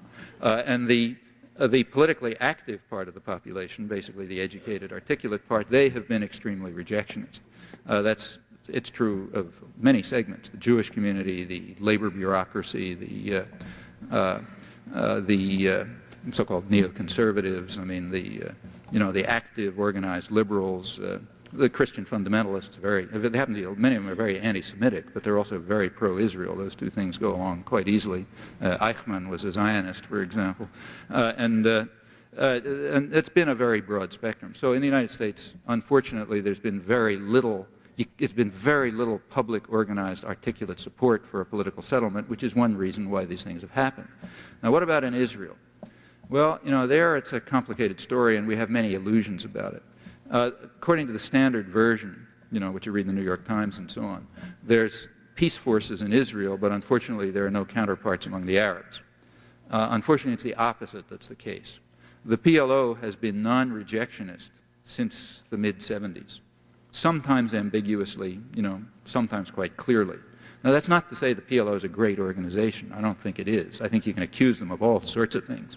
You can accuse them of corruption, incompetence, terror, It's all legitimate, in fact. But that doesn't change the fact that their position has been basically non-rejectionist since their endorsement and maybe preparation of the January 76 proposal. There has been no articulate group in Israel, except for the way out at the margins, that has taken the same position. Now, people refer to Peace Now, but the point is that Peace Now, though it's a pretty big movement, is rejectionist. Peace Now has yet to come out with a proposal in favor of a two-state political settlement. As late as the U.S.-Israeli rejectionism is so extreme that it refuses to allow the Palestinians even to accept to select their own representatives for eventual negotiations. That's really an extreme form of rejectionism. That's what it means to say that the PLO can't participate in negotiations. Just to think how extreme this is, make up an analogy for yourselves, a valid analogy. Let's go back to 1947. And suppose that somebody had said that the Zionist organization can't participate in negotiations. Maybe some Jews can, but not the Zionist organization in negotiations, the kind that led ultimately to the establishment of the State of Israel. If somebody had said that, we would have denounced them as Nazis. And the principle is valid, and the same principle holds today. Same principle holds, at least if you're not a racist. To refuse to allow the Palestinians even to select their own representatives, that's really extreme rejectionism. Now, that analogy isn't perfect, like no historical analogy is perfect, but the difference is, there are differences. The most striking difference is that support for the PLO among the Palestinians is considerably higher than support for the Zionist organizations among the Jews in 1947. That's the most striking difference. Other differences that are claimed are mostly not real.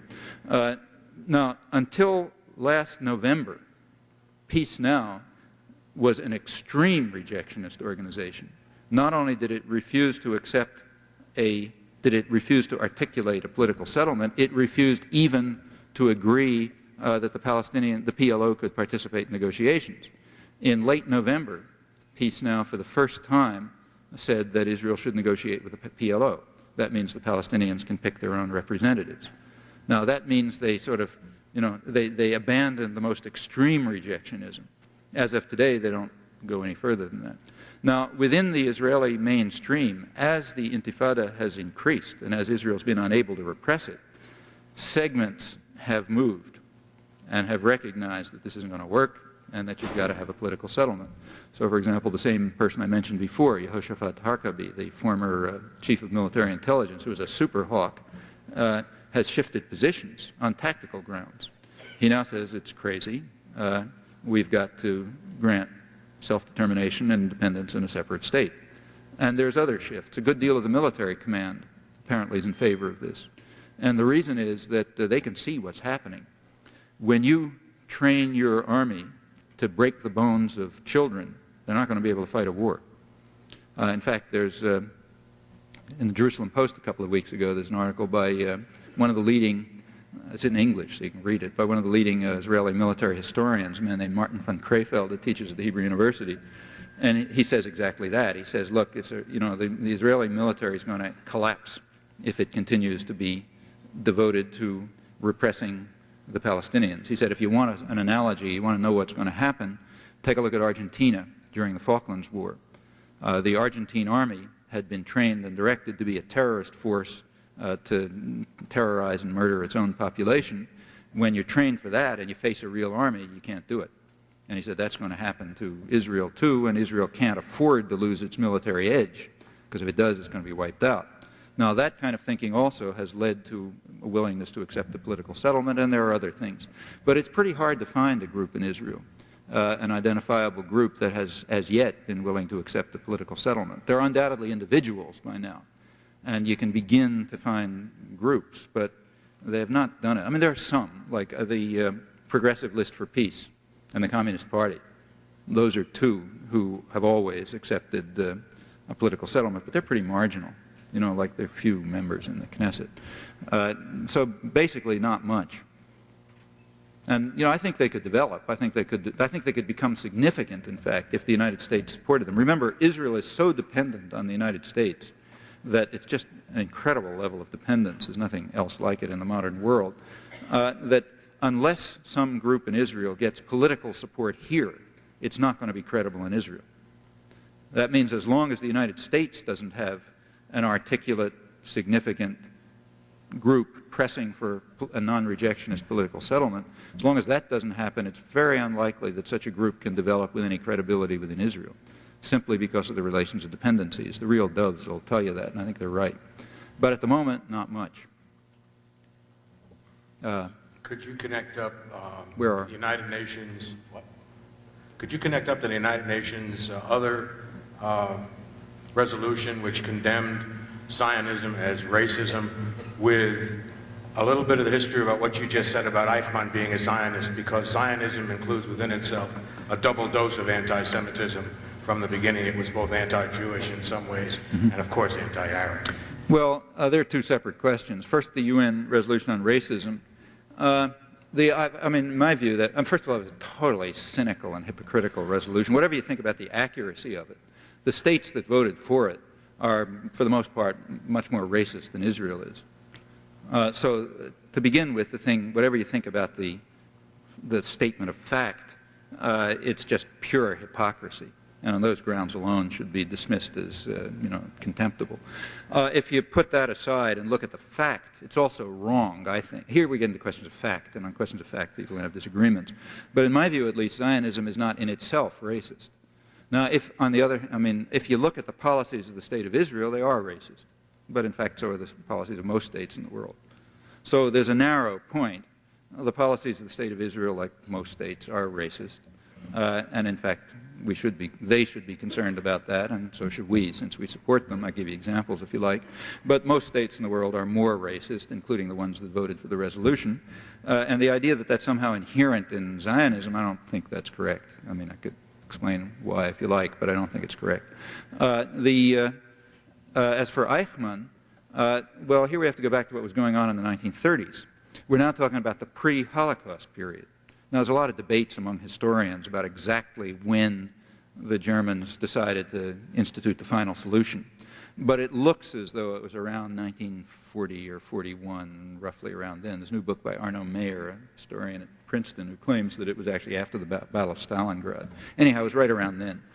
There's no doubt that in the 1930s, the Nazis had not yet decided, maybe they were thinking about it, but they had not decided on the final solution. They're not going to wipe them all out.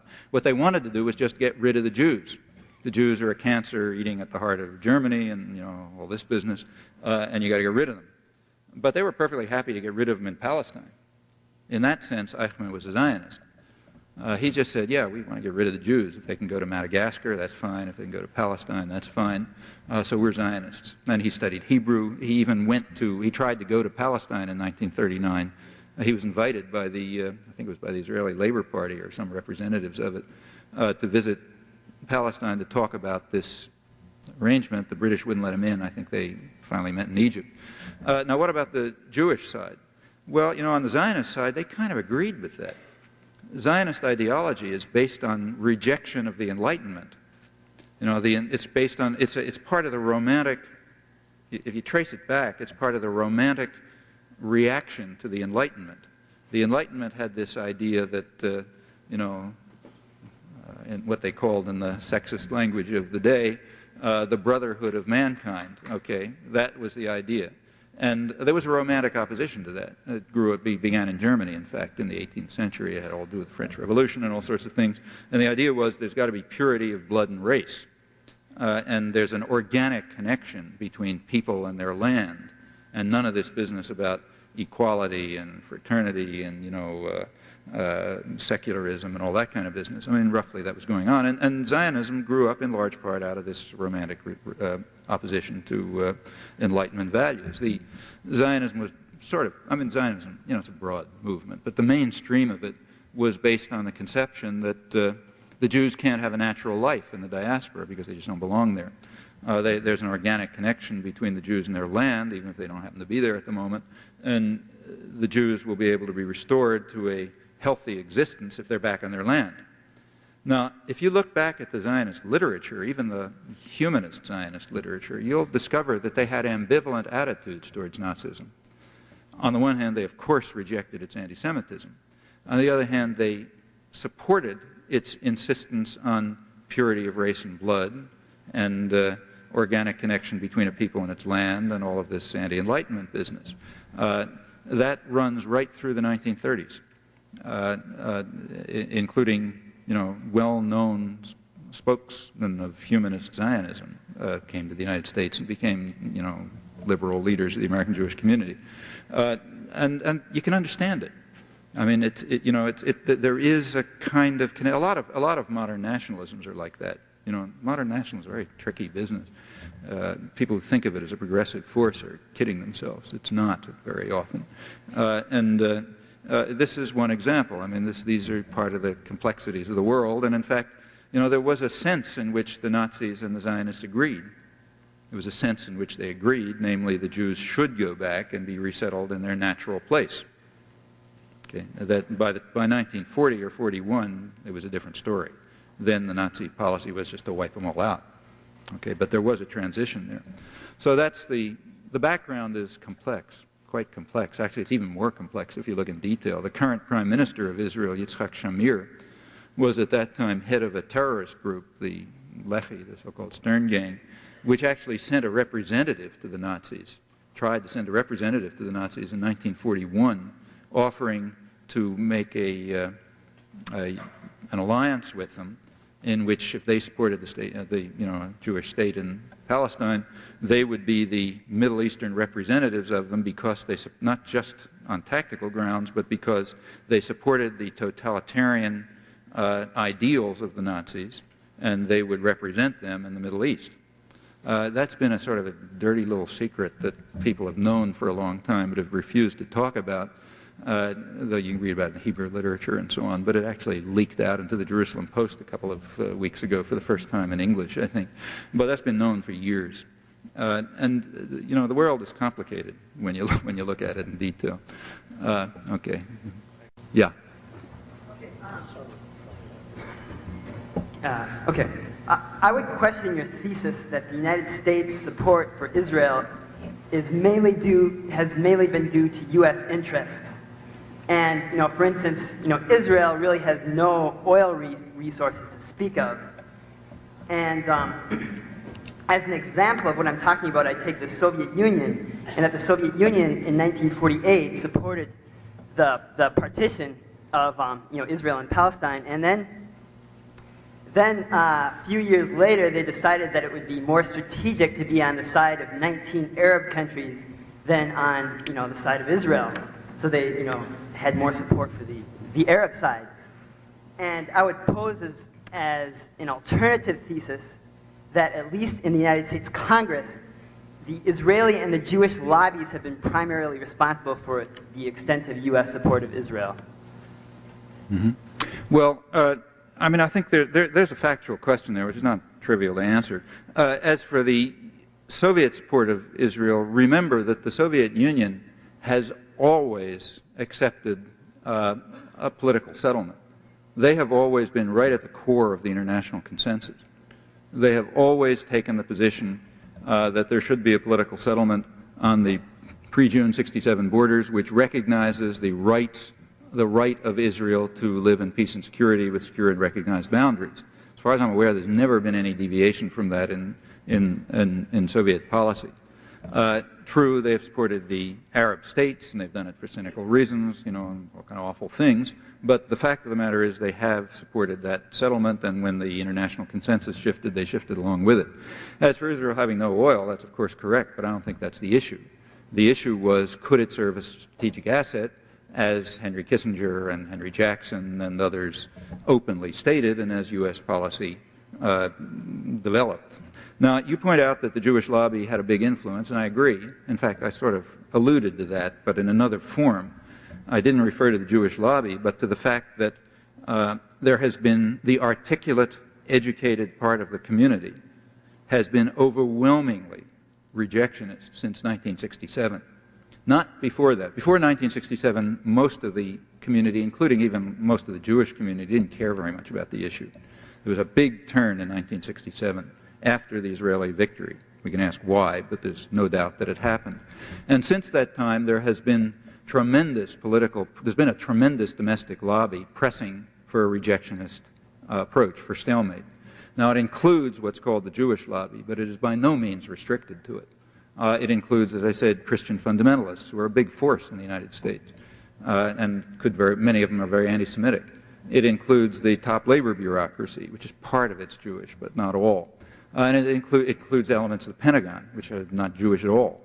They just like the services that Israel performs. It includes lots of so-called neoconservative intellectuals who are not Jewish. They just happen to believe in, the utility of violence and controlling the world. And this is a violent element, so it can do it for us. There's all kinds of elements that enter. And I agree that they have. My own feeling is they've had a swing effect. That there was a conflict between elites. And maybe, I don't know how much we disagree, but my view at least is that conflict could have gone either way. And it went the way it did because of the strong, very articulate and organized domestic support, which was also extremely ugly and succeeded literally in intimidating most opposition, so people were afraid to open their mouths. That part I agree with, but I don't really think it was a Jewish lobby, to tell you the truth. Furthermore, I think, you can sort of test this, I think. I think that idea is based on a pluralist conception, which is not accurate. Ethnic lobbies can have effects, but only if they support a position which is supported by real power. And if you look at the history, you can see that. The effectiveness of the Jewish lobby, so-called, has varied depending on what U.S. policy is. So, for example, in 1956, when Israel attacked Egypt and conquered the Sinai, the United States was strongly opposed to that. Not because the United States had any opposition to Israel conquering the Sinai. When they did it in 1967, we supported it. The problem was that in 1956, they did it with the wrong allies. They did it together with our enemies, France and Britain, whom we had just expelled from the Middle East, so we could take over. And then Israel, France, and Britain came back together and invaded Egypt, and we were opposed to that. In fact, there was a point where we came rather close to going to war to stop our so-called allies from continuing with that. We threatened them, forced them to withdraw, and the U.S. government forced Israel to withdraw. All of that was done just prior to an American election, when you're supposed to be super politically sensitive, and nobody cared. It was just too important. And the effect of the Jewish lobby was virtually zero. They were just in conflict with real power, and therefore they disappeared. The same thing just happened in connection with this dialogue with the PLO. Up until December 14th, you look at the Jewish lobby, so-called, the presidents of the Jewish organizations and so on. They were militantly opposed to any dialogue with the PLO. You go to December 16th, they were all mostly in favor of it, saying very statesmanlike move on the part of our friend George Shultz and so on and so forth. U.S. policy shifted, so did the Jewish lobby. In fact, if you want my prediction, it's this. If U.S. policy actually turns against Israel, as it could, because I think it's, like the policy of any great power, totally cynical, if it does, what you're going to find is the Jewish lobby and the great articulate spokesmen are sort of screaming about their love for Israel. They'll mostly be either hiding in the woodwork or supporting the new policy. And the people who are defending Israel will be people like me, who are opposed to the policy now and will be opposed to it then. That's what I would predict will happen.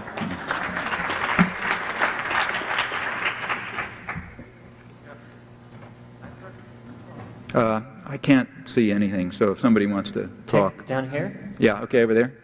Where are we? There? There? Here? Yeah. Okay, I'm going to bring up the viability question. It's part of the idea that it's not so facile to solve the administration. I guess I don't see the U.S.'s role as being quite as economically oriented and cynical in this area. Secretary Shultz pointed out that the proposed Palestinian homeland ideas that have been tossed out aren't economically viable, and it would seem to me that the potential for another Northern Ireland sort of endless conflict still coming on after the establishment of a Palestinian homeland is definitely there. And I just wondered how you'd answer that. Yeah. Well, George Shultz's statement that it's not economically viable we can dismiss. He knows nothing about the topic and he has no information about it. In fact, whether the Palestinian state would be viable or not depends on policy decisions. Israel's also not viable.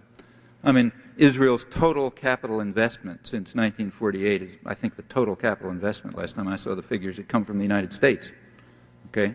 So it's not viable, but it exists, it functions because of the way it plays a role in international affairs and kind of support it gets and so on. As for a Palestinian state, in fact, most states are not viable. Abstractly, they support if somebody they exist if somebody supports them or if they play a role and so on and so forth. Now, as far as the Palestinian state is concerned, there's close, careful analyses of it that you can look at if you like, and there are ways in which it could be viable, in fact, quite viable. The Palestinian population is very educated, very highly educated. It can become they have supplied much of the managerial and technical personnel for much of the Arab world. In fact, that's where a lot of their income comes from. It's quite possible that the Palestinian state could begin to play the role that Lebanon used to play. That is, the opening toward the West, the place where the banks are and where people can do business and so on and so forth. And it's entirely possible. I mean, of course, the Palestinian state could not survive unless it was supported by certainly Saudi Arabia, and the Arab world, but also was accepted, into the system by Israel and the United States. In that case, there's every reason to believe it would be viable. I don't think that that's the problem that makes the solution difficult. The problems lie elsewhere.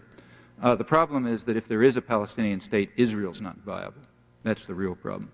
And that problem has to do primarily with resources.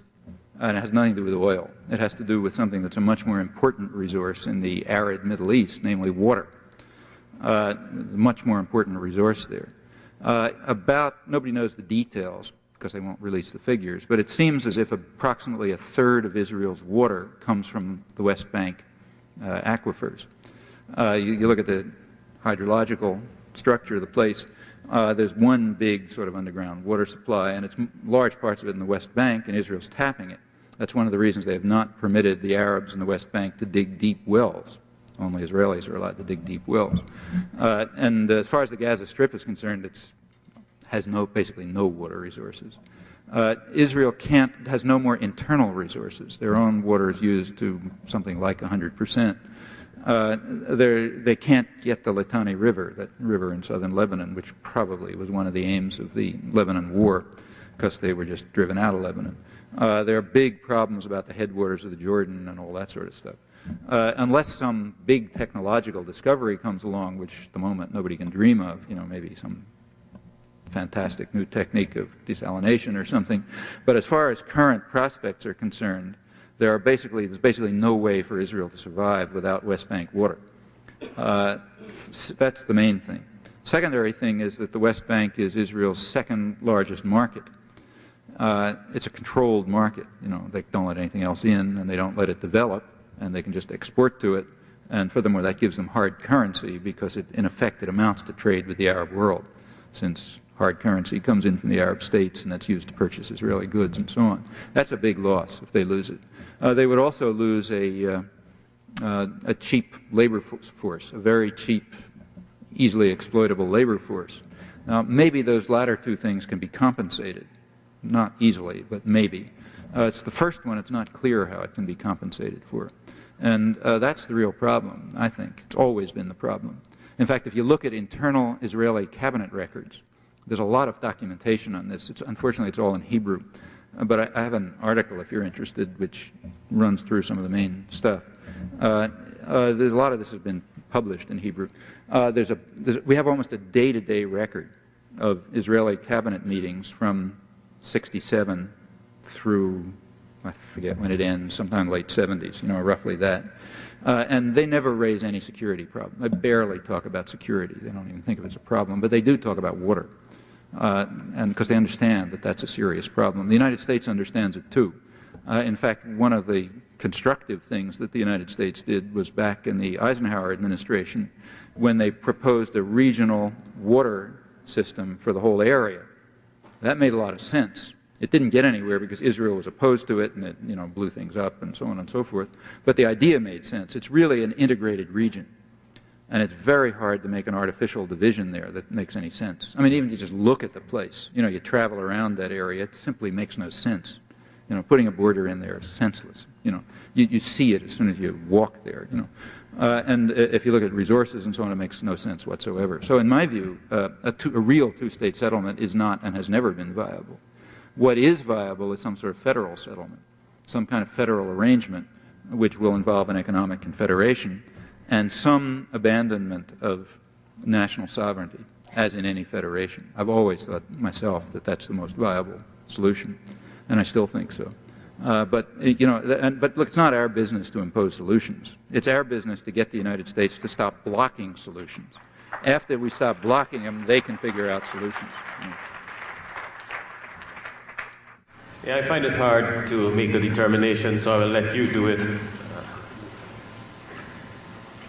To choose between asking about your comments on the second of the 3 points in terms of Arafat's so-called capitulation. The right to exist one. Yeah, you seem to take a long time about it as though you were yourself recognizing the semantic challenge. I don't understand that. What I said is something pretty simple. No state in the world has a right to exist, or is granted a right to exist. States are granted the right to live in peace and security. That's a very crucial difference. Yeah, in terms of the so-called capitulation. If Arafat had accepted Israel's abstract right to exist, what he would have said is that the dispossession of the Palestinians not only took place, and not only that we recognize that it took place and accept it, but that we accept it as having been legitimate. And there's no reason in the world why I should say that. Nobody in the world says things like that, nor should they.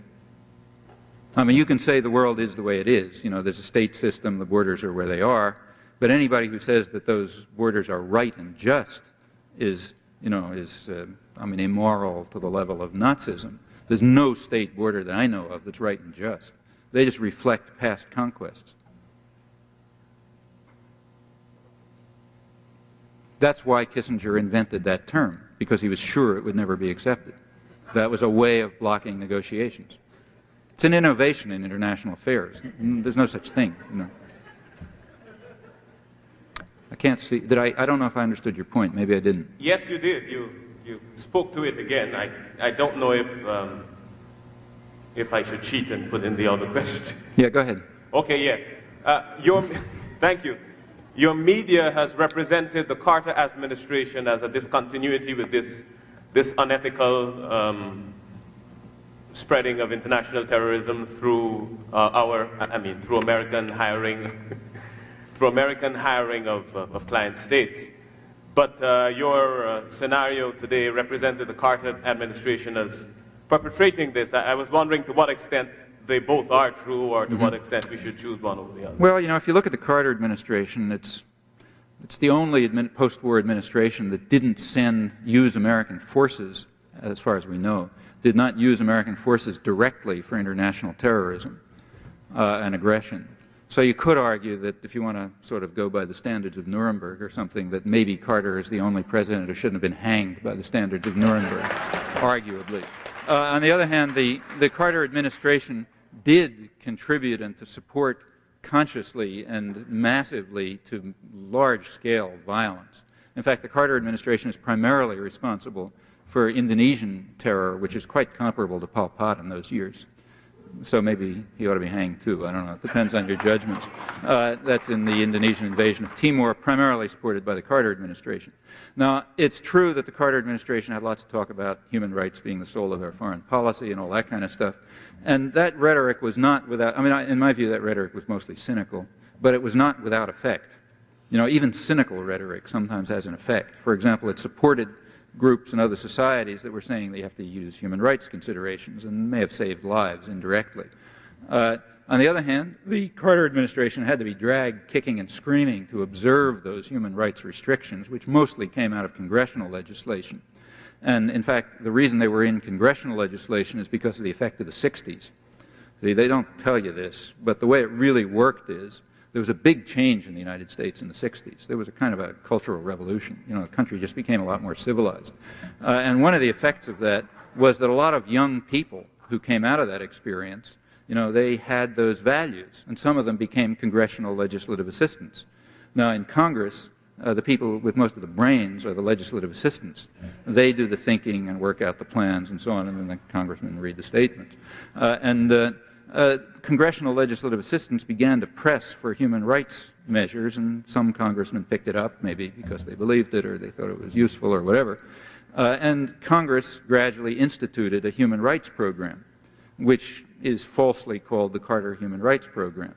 There are a lot of congressional legislation which the administrations, including the Carter administration, have found all sorts of ways of getting around that make it illegitimate to provide aid to terrorist and murderous regimes and so on. On these grounds, all the aid to Israel is illegal.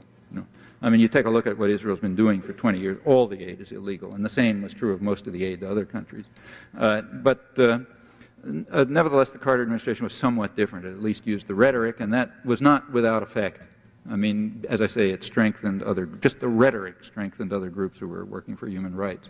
Now, on the Middle East, the Carter administration, there was an interesting change. This has to do with the question about the Jewish lobby that somebody raised. As the Carter administration came into office, they came out, they looked as though they were going to change policy and come out in favor of a political settlement. Now remember, that was 1977, an important time, a year after the United States had vetoed the first UN resolution when other proposals were coming along. In October 1977, there was a joint Soviet-American statement, Carter-Brezhnev statement, which didn't call for a two-state settlement, but it came pretty close. It called for a political settlement which would preserve, people's rights, lower the level of conflict, very positive resolution. Israel was very much opposed to it, bitterly opposed to it. The American lobby, which I don't think is a Jewish lobby, I repeat, but the American lobby was very much opposed to it. Carter was bitterly attacked for having made that statement. The American media were quite interesting. Typically, when the U.S. government is in conflict with some other state, the president is given primary, he gets the first cup, the issue is framed in terms of the U.S. position. So you turn on the tube, and there's the president talking, and then a bunch of people say how right he is, and so on. And then, in the interest of fairness, after the ads and sports and so on, somebody else, the other side, is allowed a couple of words. In this case, it was reversed. Actually, there's an interesting book about this, if you're interested, by Montague Kearns. I think it's a woman who, it's from the Georgetown Middle East Studies Center or something. She just analyzed media coverage in detail. And it's kind of striking. The Israeli political leadership got the front and Carter was in the background. He had to sort of, apologize and so on. That's kind of intriguing, and I don't think that's the Jewish lobby. I think that's the general educated community, which had already taken a very strongly rejectionist position, and Carter was considered sort of a traitor to that position. In fact, he backed off. The pressure was enough so that Carter backed off from what looked like an initiative. And after that, there was no further deviation that I know of. I'm going to have to interrupt. This will have to be the last question for this afternoon's lecture program. However, Professor Chomsky is going to be talking this evening at 7 p.m. in the same place on manufacturing consent, the political economy of the mass media. So if we could have the last question and try to keep it brief. We have to whisk Professor Chomsky off to another engagement, but he'll be back at 7. Thanks. One more question somewhere? I got one here. Yeah, go ahead. The uprising, the Intifada, was not started by the PLO, and they were even surprised by it, and they probably cannot even stop it. But what do you think of the PLO's role in sustaining the Intifada? I think, well, this is a tricky business, but as far as I can make out, in part from the documentation, in part from having been there and traveled around the villages and talking to organizers and so on, my impression is that I think, first of all, I think the Intifada is misdescribed. It's not a matter of people throwing stones. There's a major social revolution going on there. I mean, there's a real social revolution taking place in Palestinian society. The remnants of the feudal structures are being overcome. I mean, relations between men and women are changing, between young and old are changing. The whole business is just changing radically. It's a very large-scale popular social revolution of a very interesting type. And the idea that the PLO initiated this is outlandish. In fact, they don't even understand it. What the PLO role is trying to capitalize on it as best they can. In fact, if you travel around the West Bank, as I did, and you talk to local grassroots activists and organizers, they have a lot of contempt for the PLO. They don't like it much, but they are committed to it. They say, that's our political leadership. We may not like it, they may be corrupt, they may be stupid or whatever, but if you want to have a political settlement, you talk to those guys. Meanwhile, we'll carry out our social revolution here. If there ever is a political settlement, my own guess is there's going to be a real conflict between the PLO bureaucracy and the domestic population in the occupied territories. And that's my strong suspicion. But I suspect that the PLO doesn't know very much about what's going on. In fact, to tell you the honest truth, I also had the feeling that the Palestinian intellectuals in the cities in the West Bank didn't have much of an idea what was going on. Now, that's not a deep impression. It's a relatively superficial impression, but it's the one I got from being there. And if it's true, it wouldn't surprise me very much. I don't think the people in Manhattan have very much idea what's going on in Harlem. You don't know what's going on in your own society, typically. You know what's going on in your own social circles. But in any class-ridden, sex-ridden, etc. society, most people don't know what's going on. They have all sorts of misconceptions based on the, power and hierarchy and so on. What's going on in the villages is what it is, and I suspect that the Palestinian intellectuals in the cities, for the most part, don't know what it is. And I don't think the Israeli intelligence has any idea what it is. There are a few Israeli writers. There's one woman named Shulamit Har-Even, a very good novelist, incidentally. Some of her novels are translated in English, but she's been following it closely. She speaks Arabic, she goes to the villages, talks to people. She's written a lot of stuff in the Hebrew press, and in fact, if you want a recent article of hers was just translated into English. It's a good article. It appears in a kind of dovish journal called New Outlook, which I suspect the library probably has. It's in either the latest issue or the next to latest issue. And it's a translation of an article, one of the several articles of hers in which she describes what you see in the villages when you go. And I think her perception is very accurate. It's exactly what I saw at less depth than she does. And I think, like in a lot of social revolutions, I think people don't understand it who look from the outside or who look from the elite point of view and so on. That's been true throughout history, and I think it's true here.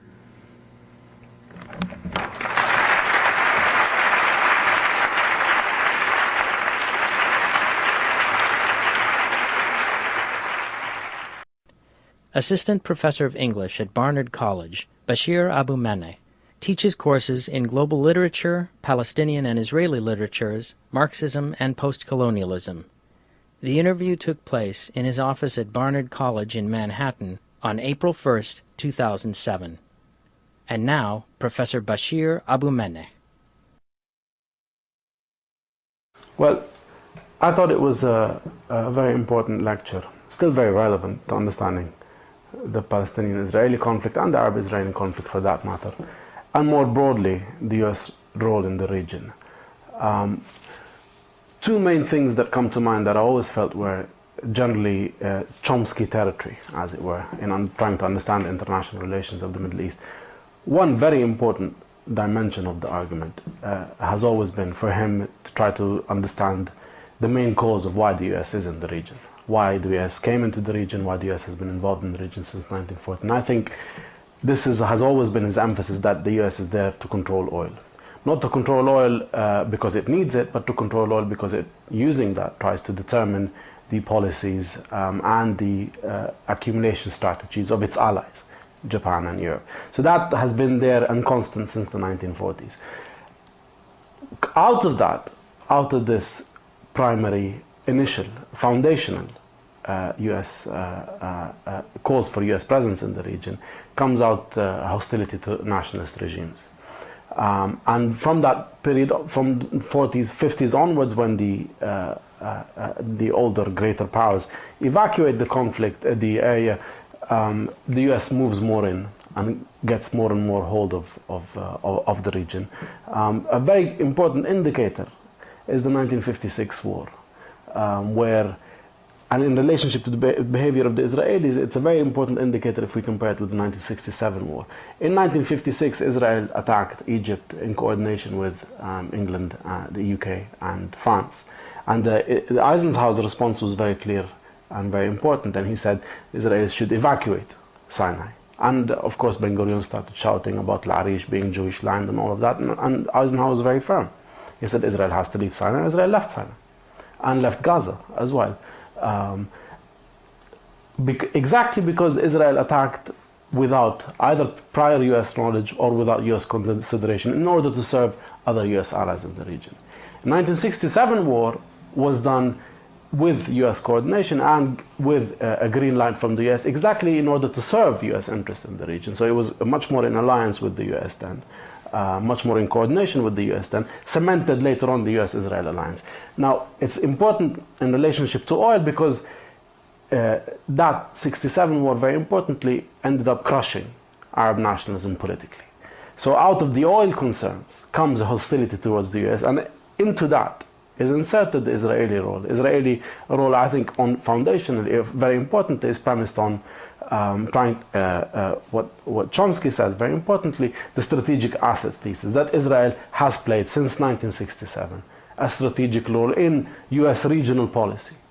And the most crucial part of it is not in protecting oil. I don't think that's what Israel is there for. I think the U.S. in and of itself can do that on its own much more important than U.S. directly. First Iraq War is an example of that. The second Iraq War, the 2003 war, is an example of that, where the U.S. doesn't actually need Israel to actively protect or go in and control the oil itself. What the U.S. needs Israel for is to try to crush Arab nationalism, to try to push back any kind of Arab radicalism or any kind of move to independent political regimes, popular political regimes. So to keep the Arabs ruled by maintain authoritarian elite rulership over the Arabs, which was very, very amenable for U.S. primacy in the region. Saudi Arabia is a very favorite regime for the U.S. The Egyptian regime, after Sadat's peace treaty, becomes a very important regime in that sense. The Jordanian regime has always been important. One thing you can say about this, which Chomsky has always emphasized, is that the Egyptian case is a very interesting case in its changing response to the U.S. in the region. After the 1967 war, something very interesting happens in Egypt. Egypt recognizes that for it to return the Sinai region and for it to return its national rights violated by Israel in the 1967 war, it has to not pursue its Soviet alliance, but actually move towards the US. And there are peace overtures by Sadat, very importantly, from the early 1971 onwards. Endless overtures, endless interviews saying that if we don't return our lands by peace with Israel, we are interested in peace, we're happy to settle the conflict based on land for peace formula, we're happy to settle with the Israelis. The Israelis, of course, refused that. If we don't get that by the peace route, we will do it by force. And that's what happened in 1971 onwards. And by 1973, Egypt initiated the war in order to return Sinai in coordination with Syria. Syria wanted to return the Golan Heights. It is then that the US awakens and realizes that Egypt is a very important strategic. It takes a war for Kissinger to recognize how significant and how really ruffled and angry Egypt was about the Israeli occupation of Sinai. So Egypt can force the US by the power of war to change its policy over Sinai. So the US comes in after the 1973 war and tries to settle the Egyptian-Israeli conflict very specifically. And Sadat comes in to effectively say that if Israel if Israel returns Sinai, we will have peace with the Israelis. And that way, recognizing that he could only get Sinai back not through the Soviets but through the Americans. The other interesting issue about the Egyptians, and there's an interesting comparison with the Palestinians over this issue, is that because Egypt is such a powerful state, Egypt could actively do it by force. Right? It could attack Israel. It could try to get back its national rights by force. For the Palestinians, because they're so weak, because they don't have the capacity that the Egyptian state has, they couldn't force themselves onto the attention of the Americans for them to sufficiently put pressure on Israel to settle the conflict. The problem of capacity or lack of capacity for the Palestinians has been one of their major problems in the region. That's why Egypt can return its rights and the Palestinians couldn't. The lecture was given in 1989. This was the time when the Palestinians were in active, spontaneous and popular revolt against the Israeli occupation. And it brings us back to that very important moment, I think, when the Palestinians were closest to ever trying to achieve national self-determination. What comes out of this moment, mass, again, spontaneous, what Chomsky calls actually a revolutionary mobilization by the Palestinians to overcome their subjugation by the Israelis since 1967. What comes out of this is a formalization, a consolidation of a Palestinian peace initiative, right? Ratified officially in 1988, in November 1988, and accepted, as he says, on 14th of December 1988. The world is always looking for, they say the Palestinians don't have a Mandela. Right? This is the time, 1998, when they had a Palestinian Mandela. The Palestinians recognized Israel's right to live in peace and security, very important distinction, not recognize Israel's right to exist, but to live in peace and security. Recognized that, became accepted officially the international consensus over resolving the Palestinian-Israeli conflict, which they have implicitly accepted, arguably since 1974, when they accepted to build a Palestinian state on any liberated part of Palestine. This was ratified again in 1998. So the parameters, had the US been interested, and had the Israelis been interested, the parameters for settling or beginning to settle the Palestinian-Israeli conflict were there. This is what the Intifada was about. This is what the 1988 peace overtures were about. And the fact that we're still here now and that this hasn't been accepted just shows you the extent to which Israel is completely a rejectionist of Palestinian right of self-determination. And the Americans have been completely rejectionists of Palestinian right of self-determination as well. This is the significant point at which the conflict could have been over effectively. We're talking 20 years ago, if not before. if only for the fact that Israel and the US don't want it to be over. And that this is another important Chomsky emphasis, and that they are the exception in the world. They have always been the two most important countries who rejected the international consensus over the resolution of the Israeli-Palestinian conflict. So they're outside of the international consensus. Most people in the US believe in that consensus. Most people actually in Israel arguably believe that you can only achieve peace with the Palestinians if you return all of the West Bank and Gaza. A significant part of Israelis believe that you have to settle the Palestinian-Israeli conflict.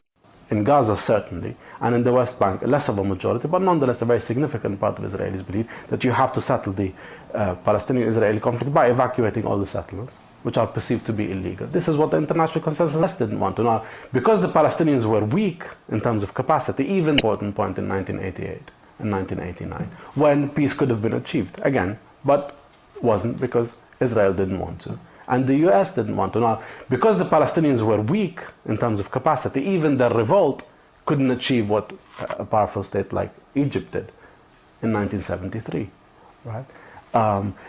What Chomsky talks about is that the US had to adjust its policies, its consistent strain of rejecting Palestinian national determination by having a dialogue with Arafat. So you have Palestinian Mandela coming into shape in 1988, and the American concession is only to have a dialogue with the Palestinians. Right? That's a very important difference with the South African case. Right?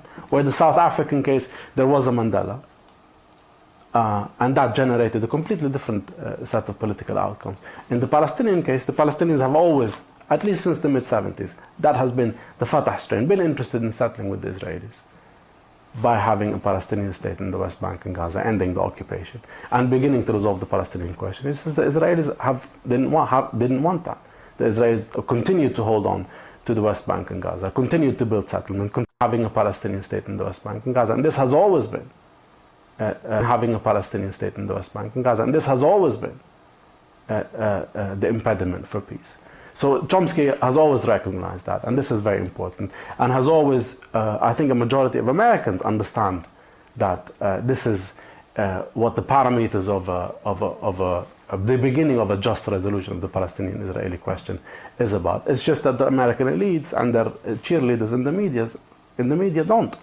That has always been the problem. That has always been why the Palestinian question seems so difficult to talk about in the US, and why the Palestinian question has been completely mystified in the US, talking about either Palestinians as a bunch of terrorists, or either invoking notions of the ancient hatreds between the Jews and the Muslims. These are simply irresolvable. This is just complete nonsense. The conflict is resolvable. It's just that Israel and the US don't want to resolve it because the Palestinians are too weak enough to enforce a resolution on them. And that's always been a very important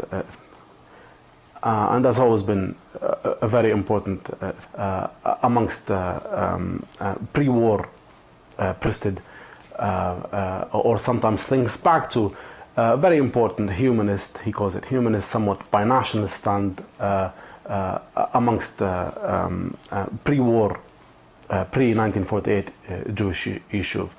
But the people who actively found labor Zionists, in the group in and around Ben Gurion, within the Zionist camp, were what you can call the actively founded the State of Israel. And the State of Israel, and this is when actively founded the State of Israel. And the State of Israel, and this is when talking about Zionism in hypothetical terms, this was the dispossession of the Palestinians. They talk about what Zionism meant in terms of policies. What Zionism meant in terms of, and what's very unique about Israel and Zionism as a foundation of the State of Israel involved the end of Palestinian society, effectively. A complete denial of Palestinian self-determination. And what's very unique about Israel and Zionism as a settler colonial ideology is, unlike the South African case, where the South Africans sought to exploit the natives, the Zionists sought to completely dispense with them. They were completely, they sought to expel them. So natives have no place within the structure of the new entity that comes into place with the settler colonial project taking puts the black South Africans in